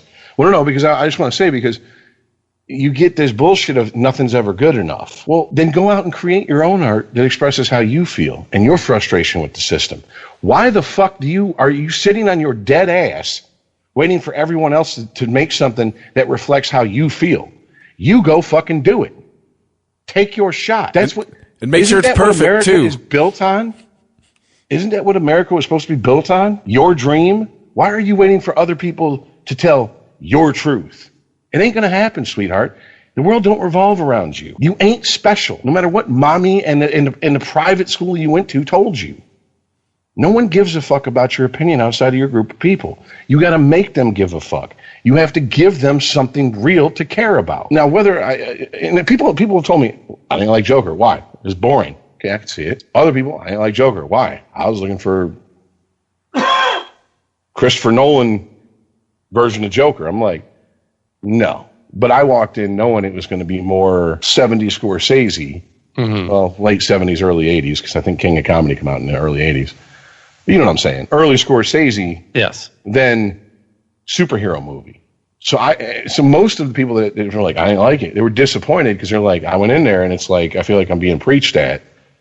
And by the way, these are people on both sides of the political spectrum.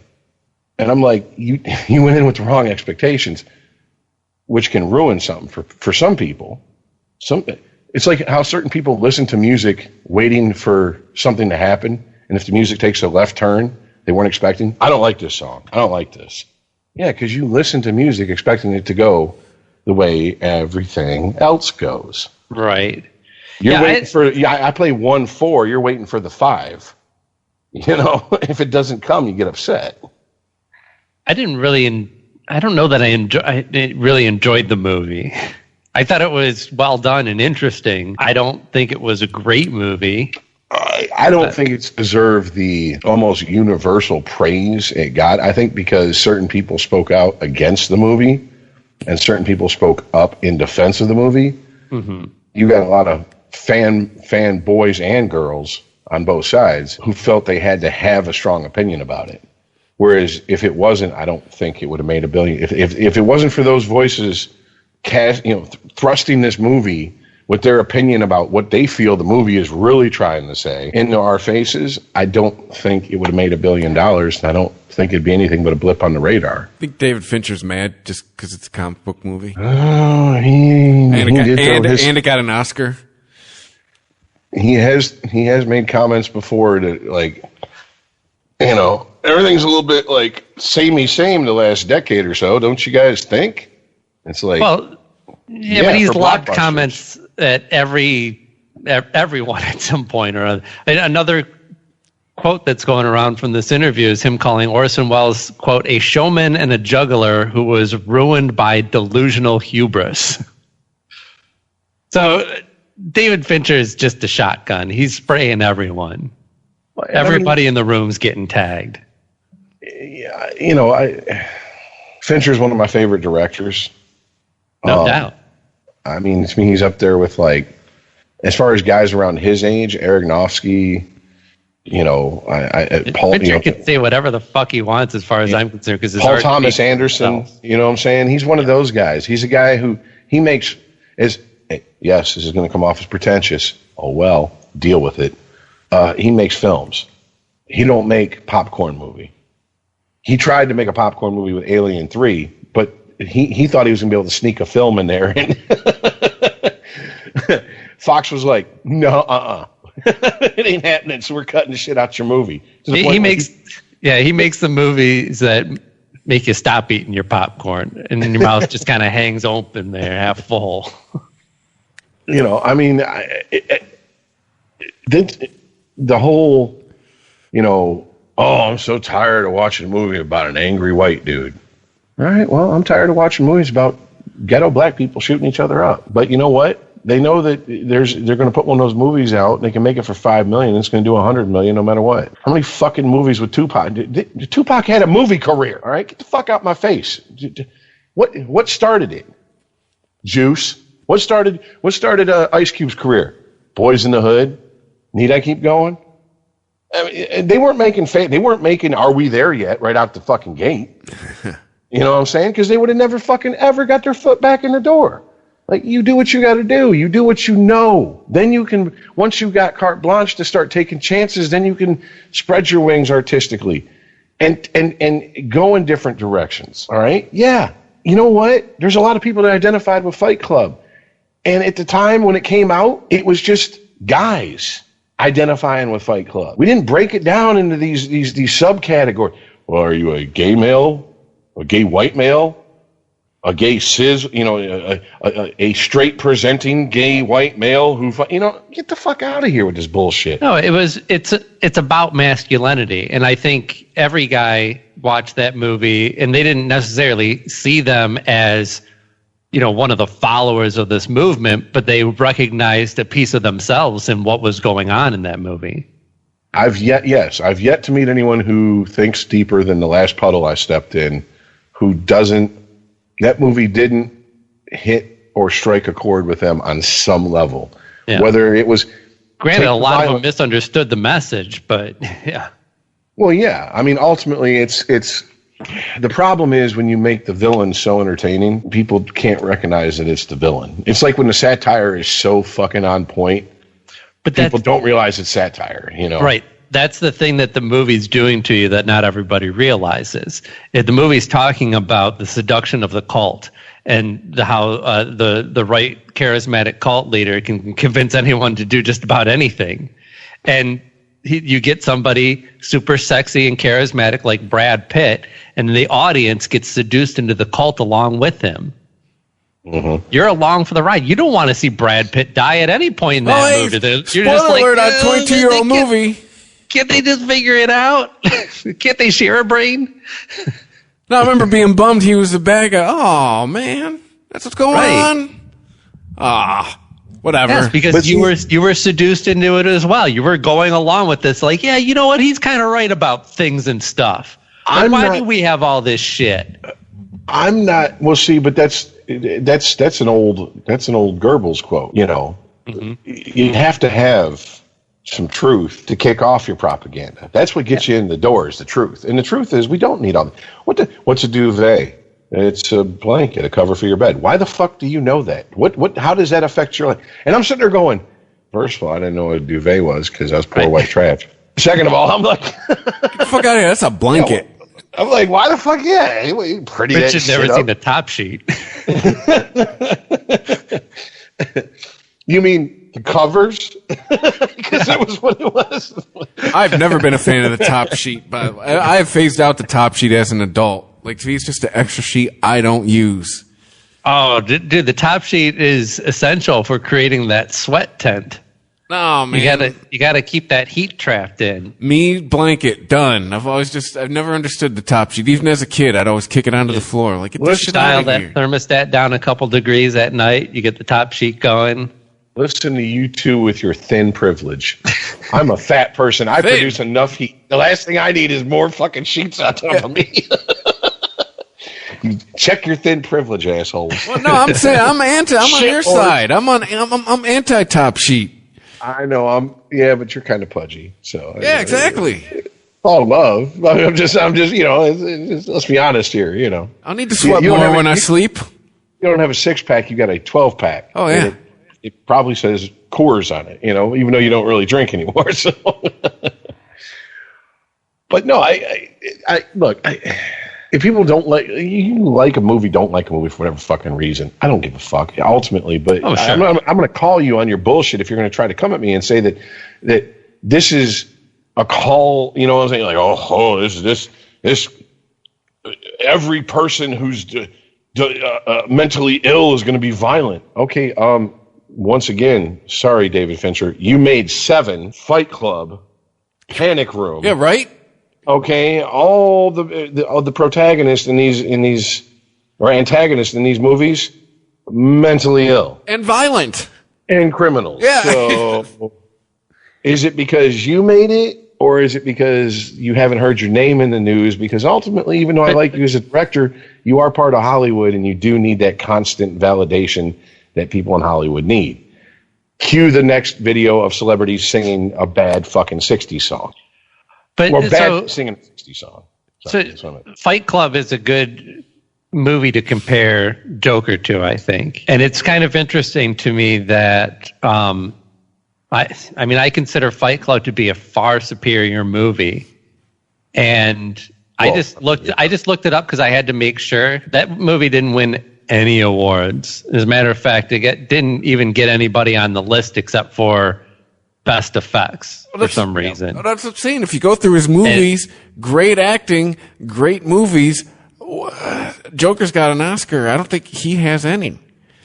The Fight Club was the one I was on the fence about if it had won anything, and you just confirmed he's definitely been nominated. He's definitely been nominated. I mean, but I think the fact that, first of all, Joaquin Phoenix is kind of a artsy fartsy darling in certain circles, in major circles in Hollywood. Absolutely. That lent a lot of credibility to, you know, we can give him. The timing was perfect because they needed to give, I think that he's a fantastic actor. I've been a huge fan of Joaquin Phoenix going all the way back to seeing him in Signs. And I think that, he's immensely interesting. He hasn't done a lot of huge things that would be worthy of giving an Academy Award to, you know? And this was their chance to recognize his talent. And he didn't get anything for Walk the Line? I'm not saying he doesn't deserve anything for his performance in that movie. I just think that people are going a little overboard on the movie in general. He won for Walk the Line. He won the Academy Award. Because I thought that was the movie that after he did that, he could do whatever the fuck he wanted. He's like, well, then fuck that. They shouldn't give him any awards. Well, I kind of think it's to me, Heath Ledger wouldn't have won that Academy Award if he hadn't died for Dark Knight. Oh, Twitter would be mad at you. Well, they can get fucking glad in the same fucking pants they got mad in. I don't give a fuck. Here's a cape. Why would they get mad? He's not saying he didn't deserve it. He's saying that he probably wouldn't have won it if he didn't die. Yeah, I think that that opened the door to allow for someone like Joaquin Phoenix to come in to play a different version of the Joker and be considered seriously, not as a, oh, this is your paying the bills movie. Right. A door that, what's his nuts tried to like nail shut. What was the guy? Jared Leto.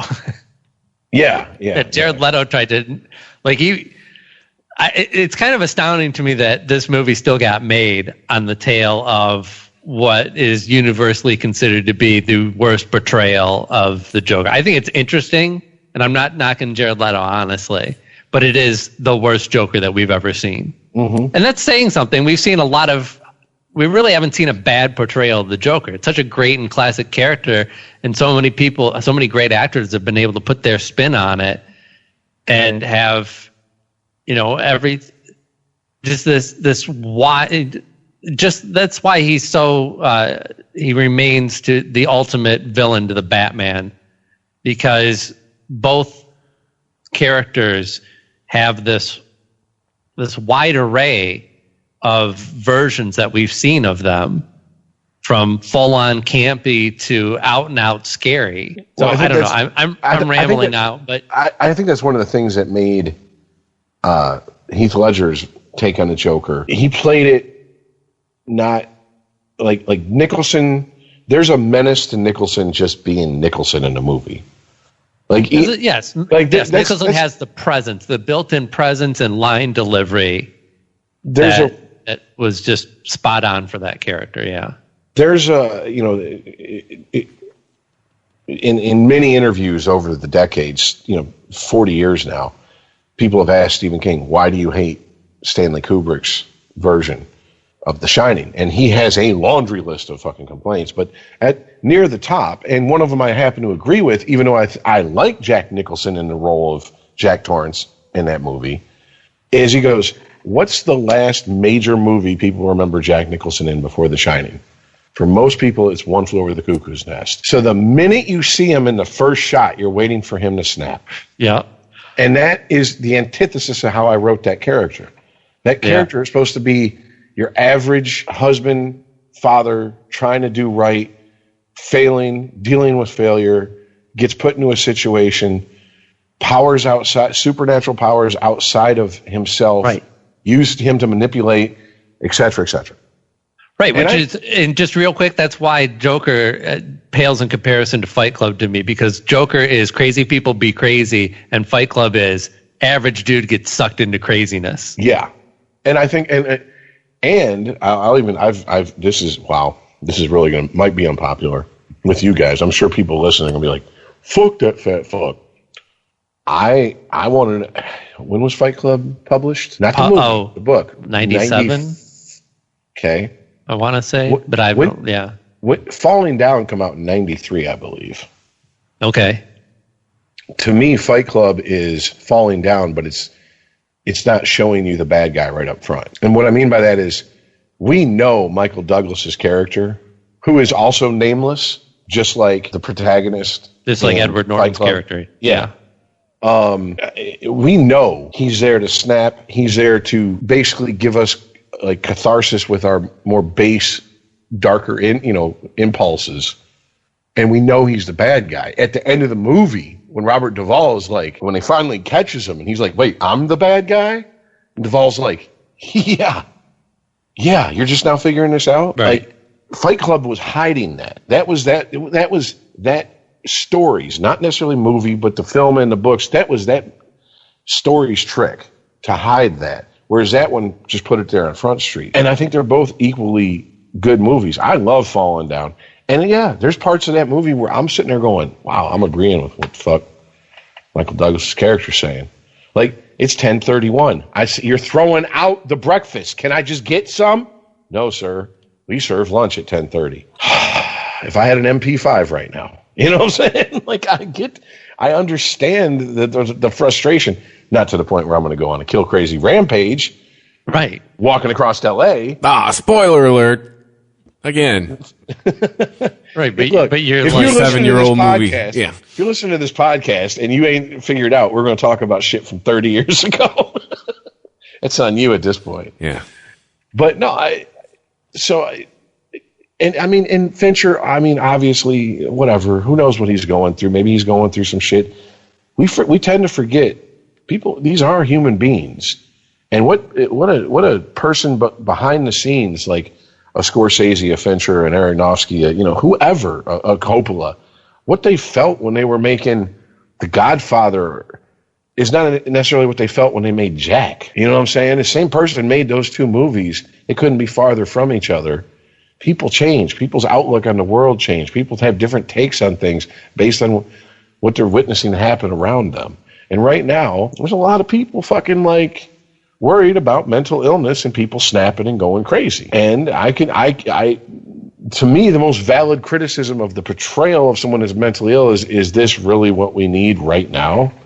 Because mentally ill people are going to hitch their wagon to that. Right, but I'm with you, Rich. I don't think that this movie necessarily, it doesn't really say anything about mental illness. It says a lot about how we handle mental illness and society's responsibility to sick people. Well, I never understood, especially once I watched the movie, the criticism that this was like playing to the incels. Because I'm like, and somehow it's some sort of like, it's like a dog whistle to Trump's America. And I'm like, the first people he kills, one of them's an Eric Trump lookalike on the subway. Because they're fucking with him. And he's laughing because he has an uncontrollable laughing fit when he's anxious, nervous, whatever. I know people like that. I know people that happens to. They laugh at the most inappropriate times. And it drives other people nuts. I went to school with a couple that got their ass whipped for it. And that's actually why I got in so few fights when I was in high school, because I had some actual funny bullies that I went to high school with, and they would crack me up. So they'd try and intimidate me. I'm like, no, that's actually really good. Hold on. Well, I mean, but I'm like, and then the whole 99% versus 1%. If Joker would have come out at the height of Occupy Wall Street, I think a lot of critics' takes on it would have been completely different. It came out in the Trump years, though, and people were looking because TDS, real thing. Sorry, just like Obama. Disorder, real thing. I know people, you say his name and they fucking fly off the handle to this day. Man ain't been in office in 8 years.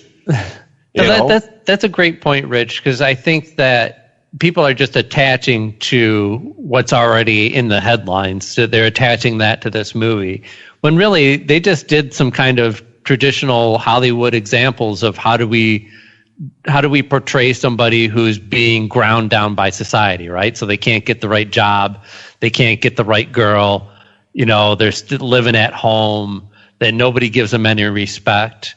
There was nothing original about how they set up that character, but they just glommed onto individual aspects of them. See, this whole thing about him imagining this relationship that he has with this woman is a reflection of the incel movement that we're seeing going on in society.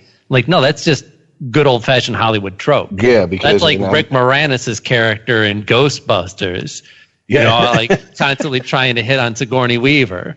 Okay, who brought the dog? Yeah.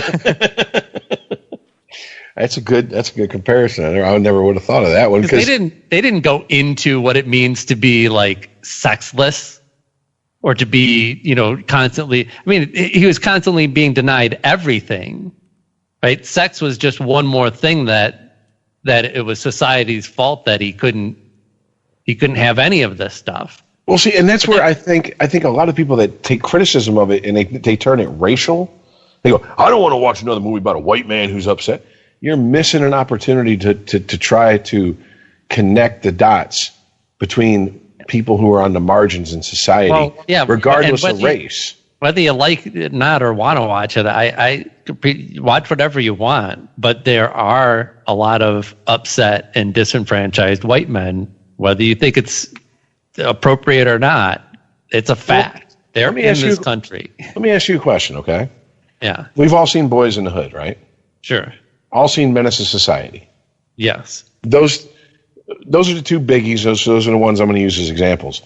To me, there's a stronger parallel between a movie like Joker and Falling Down and those two movies than between Joker and Falling Down and white supremacy, because they're both showing how society has cast off groups of people because they don't have anything, they don't bring anything to society's table on society's terms, and so they get desperate and they become something they never thought they would have. Mental illness, okay, just because no one ran through with a DSM-5 through Boys in the Hood or Don't Be a Menace to Society doesn't mean there's not mental illness on display constantly through there. Don't Be a Menace to Society. Or, wait a minute. That's what I've seen. God damn it. Don't be a menace to South Central while drinking your gin and juice in the hood. Message. Yeah. That's where Bye Felicia came from. All you kids that use it, that's the movie that's from. But seriously, like Ice Cube's character goes to prison. He's a little bit of a rebellious kid. He does something wrong. They send him to juvie. Then he goes to adult prison. He gets out, and he's a hardcore criminal now, who's a product of his environment. But there's also he's unable to see a way out of it. He just accepts his fate that this is fuck it. This is what it is. What it is. I'm here. You step to me. To me, the scene that shows the mental illness the best, he knows the motherfuckers are gunning for him when they're cruising past the street, and he stands up and he puts his hands up and goes, "What up, motherfucker? What you want?" Like, dude, you're inviting your own death at that point. And at the end of the movie, what happens? They go get revenge for them killing his boy, and then he goes and he talks to Cuba Gooding Jr.'s character. I can't remember his name off the top of my head at the moment. And then Ice Cube's character walks away, and they do the shot, and they say, 2 weeks later he was killed in retaliation. But it's like he knew it, but he had to do it.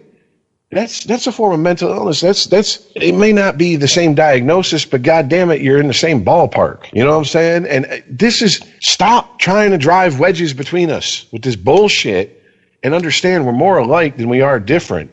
Or else you're going to drive wedges to the point where people are just not going to want to hear it. It's going to be all tribe. What did my tribe do? What did your tribe do? Your tribe's not my tribe, so you must be my enemy. That's no. I mean, how did we go from 4 years ago, the arguments that I was listening to on NPR was that race is a social construct, to now everything's about race on NPR. And you're racist and you don't know it, even if you think you're not racist. I mean, University of Michigan has a people of color cafeteria and a whites only cafeteria. Congratulations, U of M. Yeah, you brought back the 50s. Yes. You've given the KKK what they've been fighting for the last, say, 50, 60 years. Since the Civil Rights Act. What's going on? Oh, you don't know about that? Yeah, U of M. Yes, they have a students of color cafeteria and a whites cafeteria. Because the students of color said, we don't feel comfortable around white people. Which is apparently that's all you need to say now is I don't feel, well, as long as you fall in the right demographic, you can just go, I don't feel comfortable around X, and you get your way. I don't give a fuck if you feel comfortable. That's your problem. Once again, get some therapy. It's not my fucking problem to deal with your mental illness. Like, you're at U of M. Someone walks into a U of M cafeteria strapped, yeah, get worried. Someone walks in with a Hail to the Victors t-shirt and they happen to be white, they ain't talking about white power, stupid. They're talking about your football team. Were there incidences? Did something happen to stem this? No, it's U of M. Response? Just U of M being U of M. Yeah. Unregimented. ChristopherMedia.net. At Jewelers Mutual, we're a little obsessed with jewelry. Obsessed like auctioneers with talking fast. 50, we're going to sold. Pop stars with auto-tune. Yeah. And dentists with asking questions. So, how did he propose? After they've put their hands in your mouth. Great. Yes, we've made jewelry our obsession for over 100 years. We love it so much we named our kids Ruby, Amber, and Opal. Venti soy latte for Opal? At Jewelers Mutual, we insure jewelry and only jewelry, which is why people who are also obsessed with jewelry trust us with theirs. There's a new Home Depot now open on Maurice Avenue in Masspeth. And as home improvement projects go, this is a big one. Use the product locator on our app for an in-store map to find what you need fast. And check out our new pickup lockers. They make online shopping a breeze. Of course, one thing's not new, our everyday low prices. The Home Depot, now open near Maurice Avenue and Long Island Expressway in Maspeth, and always open at homedepot.com. The Home Depot, how doers get more done. There's a new Home Depot now open on Maurice Avenue in Maspeth, and as home improvement projects go, this is a big one. Use the product locator on our app for an in-store map to find what you need fast. And check out our new pickup lockers. They make online shopping a breeze. Of course, one thing's not new, our everyday low prices. The Home Depot, now open near Maurice Avenue and Long Island Expressway in Maspeth, and always open at homedepot.com. The Home Depot, how doers get more done. ChristopherMedia.net. Unregimented.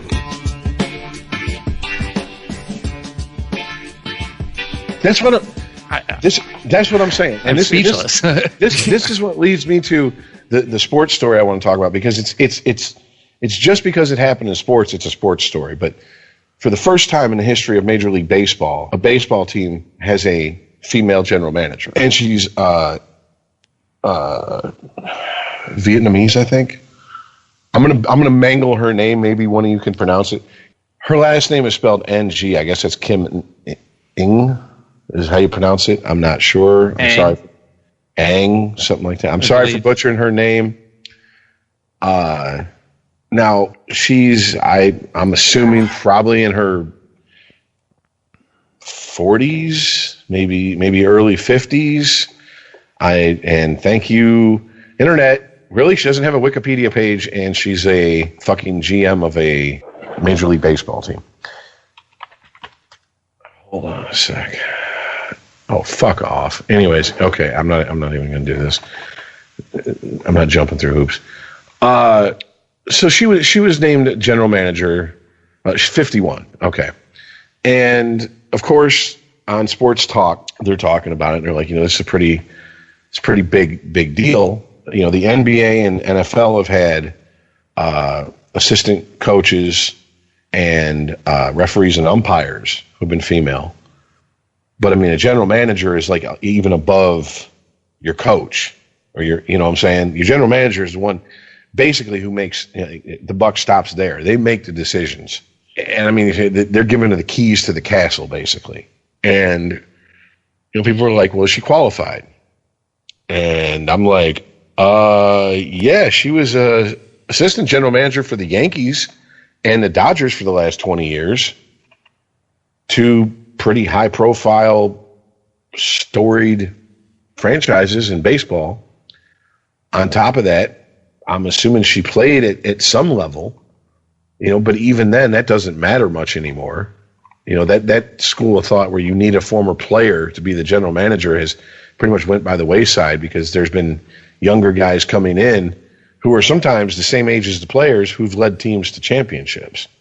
So they don't feel the need to go get the old crusty guy who played back in my day type guy.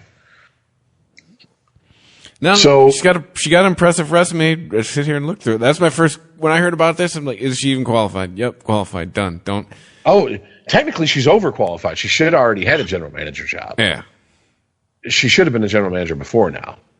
But so if you're not a former player, then what qualifies you to be a manager then? You have to understand the game, understand the general manager has to understand how to evaluate talent, how to put the right people in the right situations to evaluate talent, how to draft, because ultimately they're the ones making the draft picks. Right, but without it, so if you don't have financials, and in the financial side, you have to be able to work within the budget you have. Sure. So, I mean, you have to kind of keep a lot of balls in the air at the same time. Let's put it that way. You got to juggle a lot. All right. Well, I was just curious. I don't mean to derail you. No. But former players, but see, this is old school thinking. In an old school way of thinking, in the old boys club, it was, basically the rule of thumb was catchers catchers age out and become managers. A lot of your best managers in baseball were former catchers. Why? Catchers are your quarterbacks, your field generals. Those are the guys on the field that every at bat they're moving. You position yourself in this part of the field. Right. You move here. They're calling the game. They're telling the pitcher literally what pitch to throw. They're sitting in one spot where they get to watch the whole game. Exactly. From that one perspective. Exactly. But as time has gone on, position players have started to would left fielders, former pitchers, whatever, would get into managing, and they would have success. And it's just like anything else. You have to have someone that goes first through the wall. And then once they have success, you go, oh, that works. And sports is pretty much a copycat culture. Whatever's working at the time, you have a lot of other teams, especially desperate teams. They're going to try to copy what's working. And it's usually a bad facsimile of what's actually working. Looking at you, Detroit Lions, and University of Michigan Wolverines with your we're going to Rich Rod, their spread offense. But anyways, now the interesting part of this is I'm sitting here and I'm listening to sports talk, and overwhelmingly the people calling in were like, because the question was, how would you feel if she was named general manager of your favorite team? And overwhelmingly the response was, give a fuck. Are we winning? Is she making the right moves? Right. That's all I care about. Her resume says she's been in baseball front offices for 30 years. I don't give a fuck. She knows what she's doing. Cool. She's not playing. Yeah. Yeah. And then the bullshit started. And this guy calls in, and he I could tell by his voice he's black. Oh, you're racist. No, I just grew up around black people. You do have an accent, especially black people from Detroit. I can recognize that accent.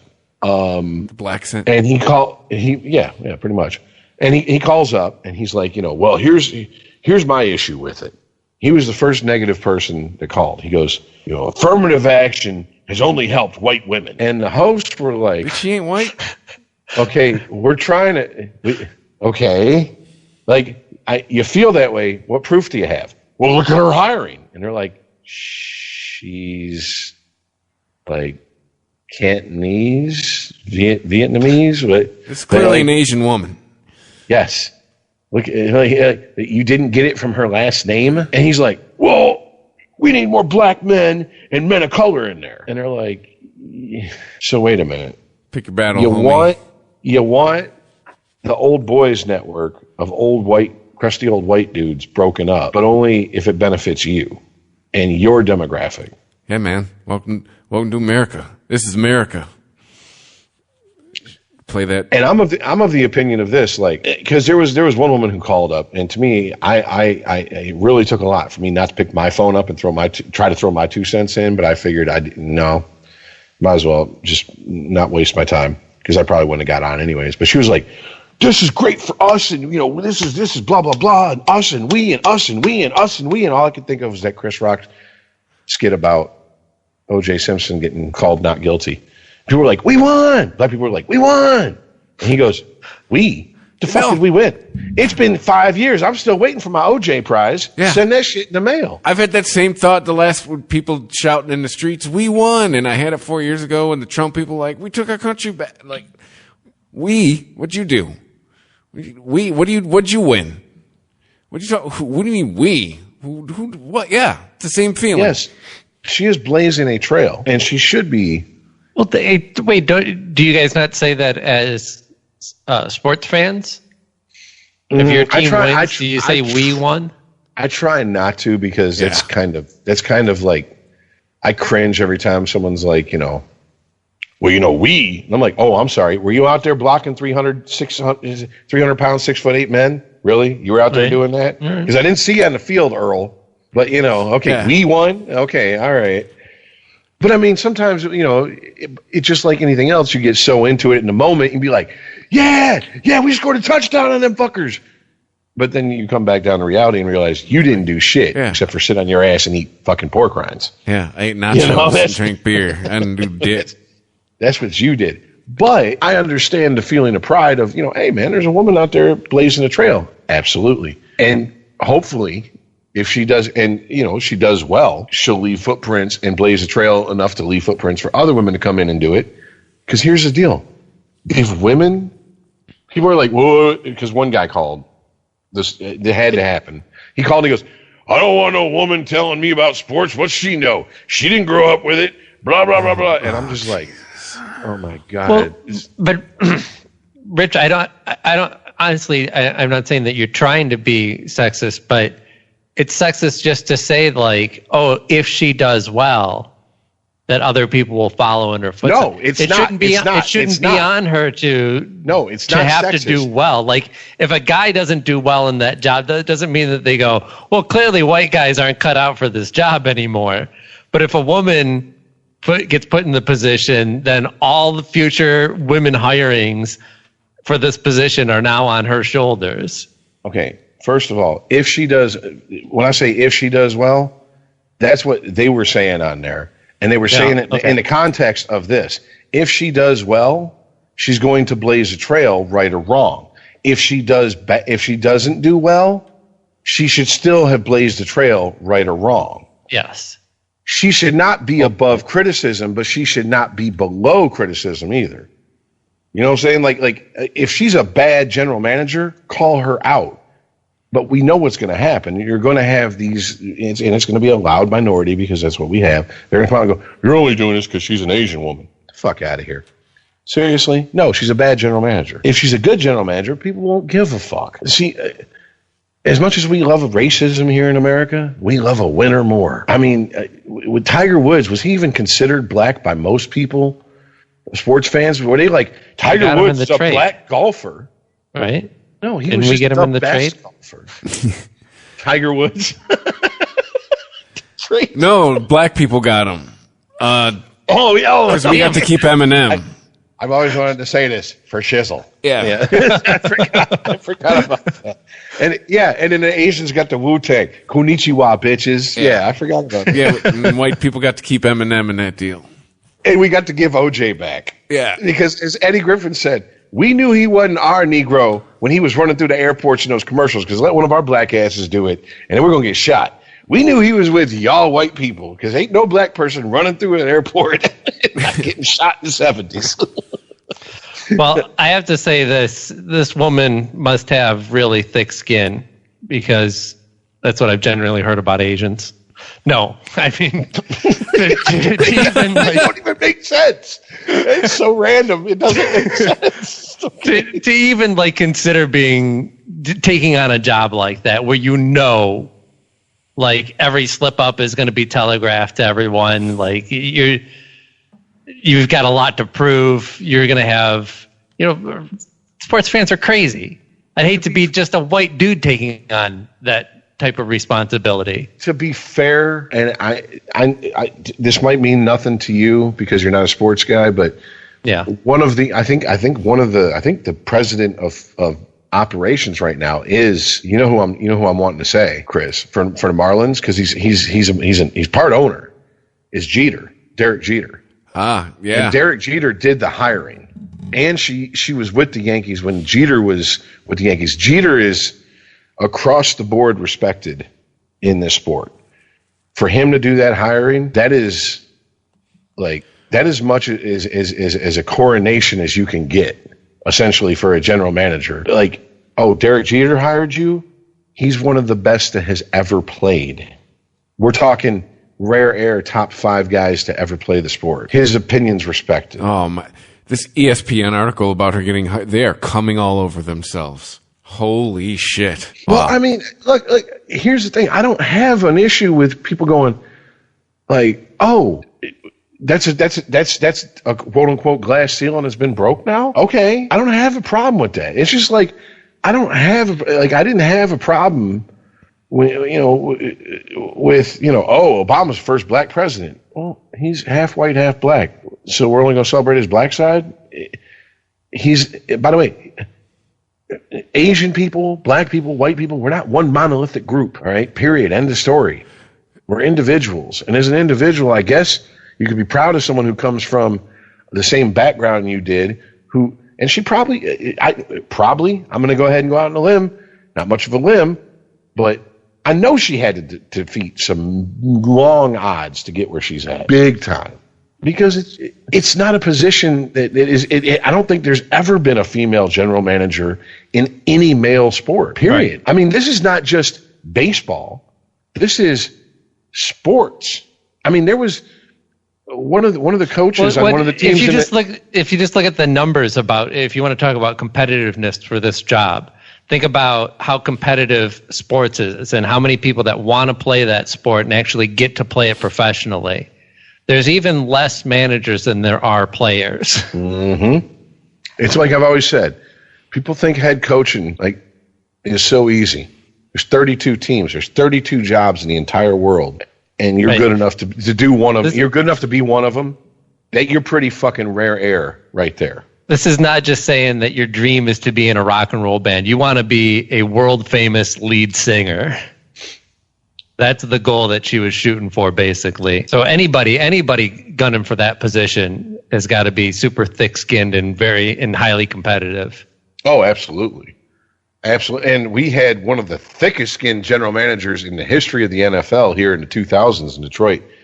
I'm not even going to mention his name, but he made every bad decision and never – he was like damn near Donald Trump. Fuck doubling and tripling down. He quadrupled down. He quinned down. Like, he went 5 times down on the shit. He's like, split that 5 ways. Like, seriously, he never admitted he did wrong. He was that cocksure. And that's kind of the attitude you need, but at the same time, it could be a detriment to you. Someone who can make a decision. Yeah, because, well, I mean, you'll hear this a lot from combat veterans and people in positions of power. More is lost through indecision than through a bad decision a lot of times. You can't just stand there, oh my God, shuffling your feet. What are we going to do? Because no one else is going to stop and wait for you to make a decision. Make a decision, adjust on the fly, leave room for improvisation. That's pretty much how you have to look at it. And I mean, here's the deal. You look at where baseball is huge. Chris, back me up on this. I mean, if you feel I'm telling the truth, or call me on it if you feel I'm bullshitting, I would say Japan and Latin America, baseball maybe is even bigger than most of America right now. Yes. And it's not just Japan. It's starting to spread out from Japan. Like into, we're done with it here. The rest of the world is their turn. Yeah. And I mean, to me, Detroit Tigers, their GM is Al Avila, once again former catcher. So it kind of follows what I was talking about, the standard line of thinking. But he's Latino. I've never thought about him being Latino, never once. It's never been like I've never been like he's a Latino general manager. He just either is a general manager who makes a good decision or a bad decision. Is our team good or not? I don't give a shit. And isn't that where we should be? Isn't that what we should strive for? Because, like I said, when the guy called in and started with this, well, we need more men of color, I was like, well, first of all, if I was a woke flake, I could point out how problematic your statement is. First of all, men, no, we need people of all genders, non-binary, blah, blah, blah. You know what I'm saying? Like, you can go down that rabbit hole with what he said and pick him apart and paint him as some sort of bigot and homophobe and sexist and everything else. Yeah. What about the gay Irish midgets? Where's their representation? It is kind of funny you mentioned Irish, because I've said this for years now, because now there's this big swing to the revisionist history of there's no such thing as conquered people. There's only colonized people who were victims of colonization. Nobody was ever conquered. And I'm like, really? Because I don't really hear that shit talked about Northern Ireland. Yeah. And you want to talk about, that goes back to the 1500s. Literally colonization. But I don't hear you talking that shit. Is it because it's white on white crime? Or does that not exist, like black on black crime doesn't exist, according to you? Because, and here's the deal, it's going to change in 6 months. Like I said, 4 years ago, NPR was preaching race is a social construct. There's only one race, the human race. The pigmentation in our skin does not define us as a race. We're no different. DNA is still the same. All this shit. Now, it's all about race. Every time I turn on NPR, especially the national shit, is just constant. Black woman who wrote poetry died today.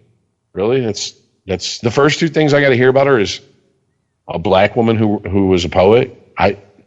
What's more important? What do you think what do you think she's more proud of? Being a successful poet who was published and looked up to in the literary world, or something that she couldn't help, being born a black woman? When Keith Richards dies, they're not going to say white musician. Yeah. Make sure my obit says I'm black. Yeah.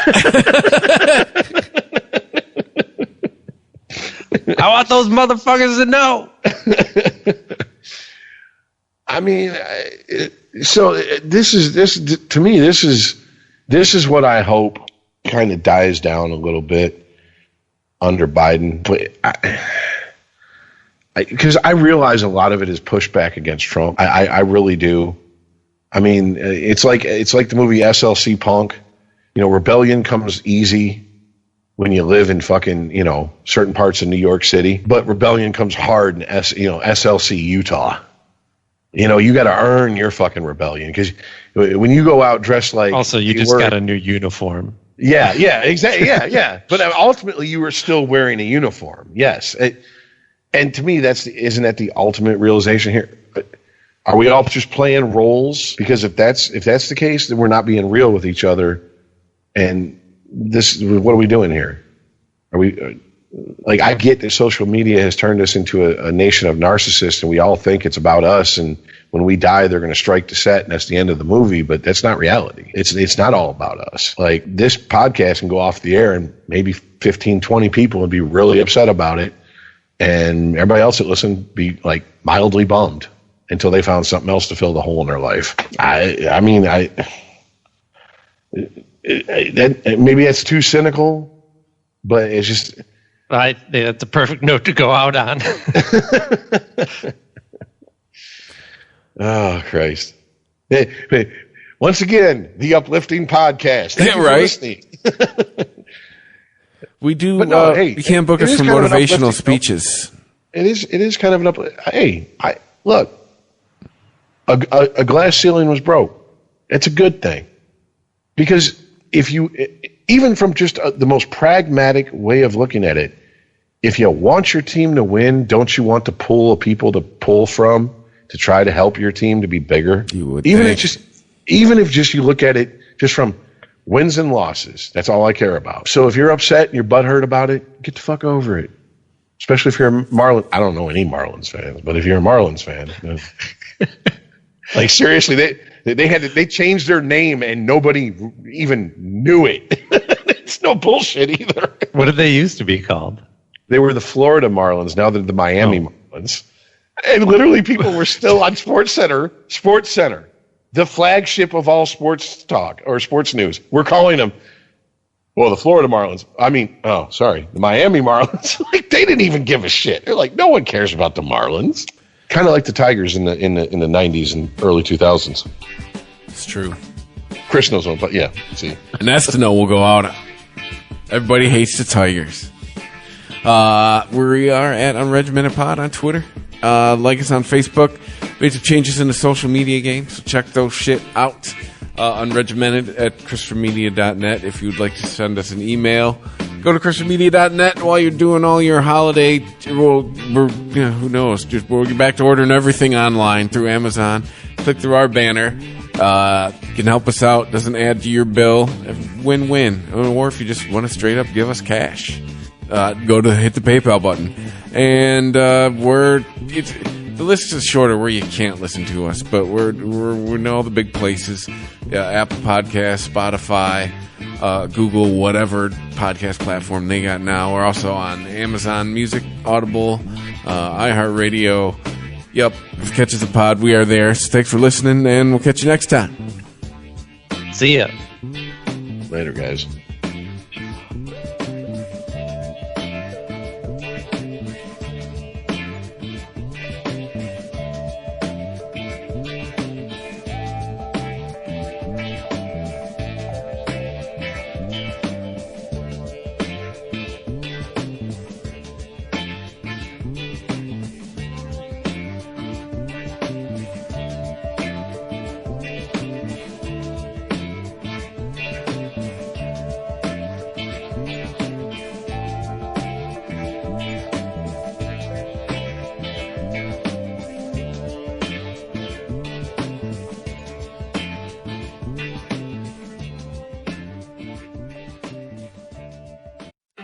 For the ones who know that a little late is always too late. And that the clock doesn't stop just because you're missing a part. Grainger offers supplies and solutions for every industry. And our Keep Stock inventory management solutions help ensure you have the right stuff in the right place at exactly the right time. Visit Grainger.com/keepstock to learn more. Grainger, for the ones who get it done. Unregimented. ChristopherMedia.net.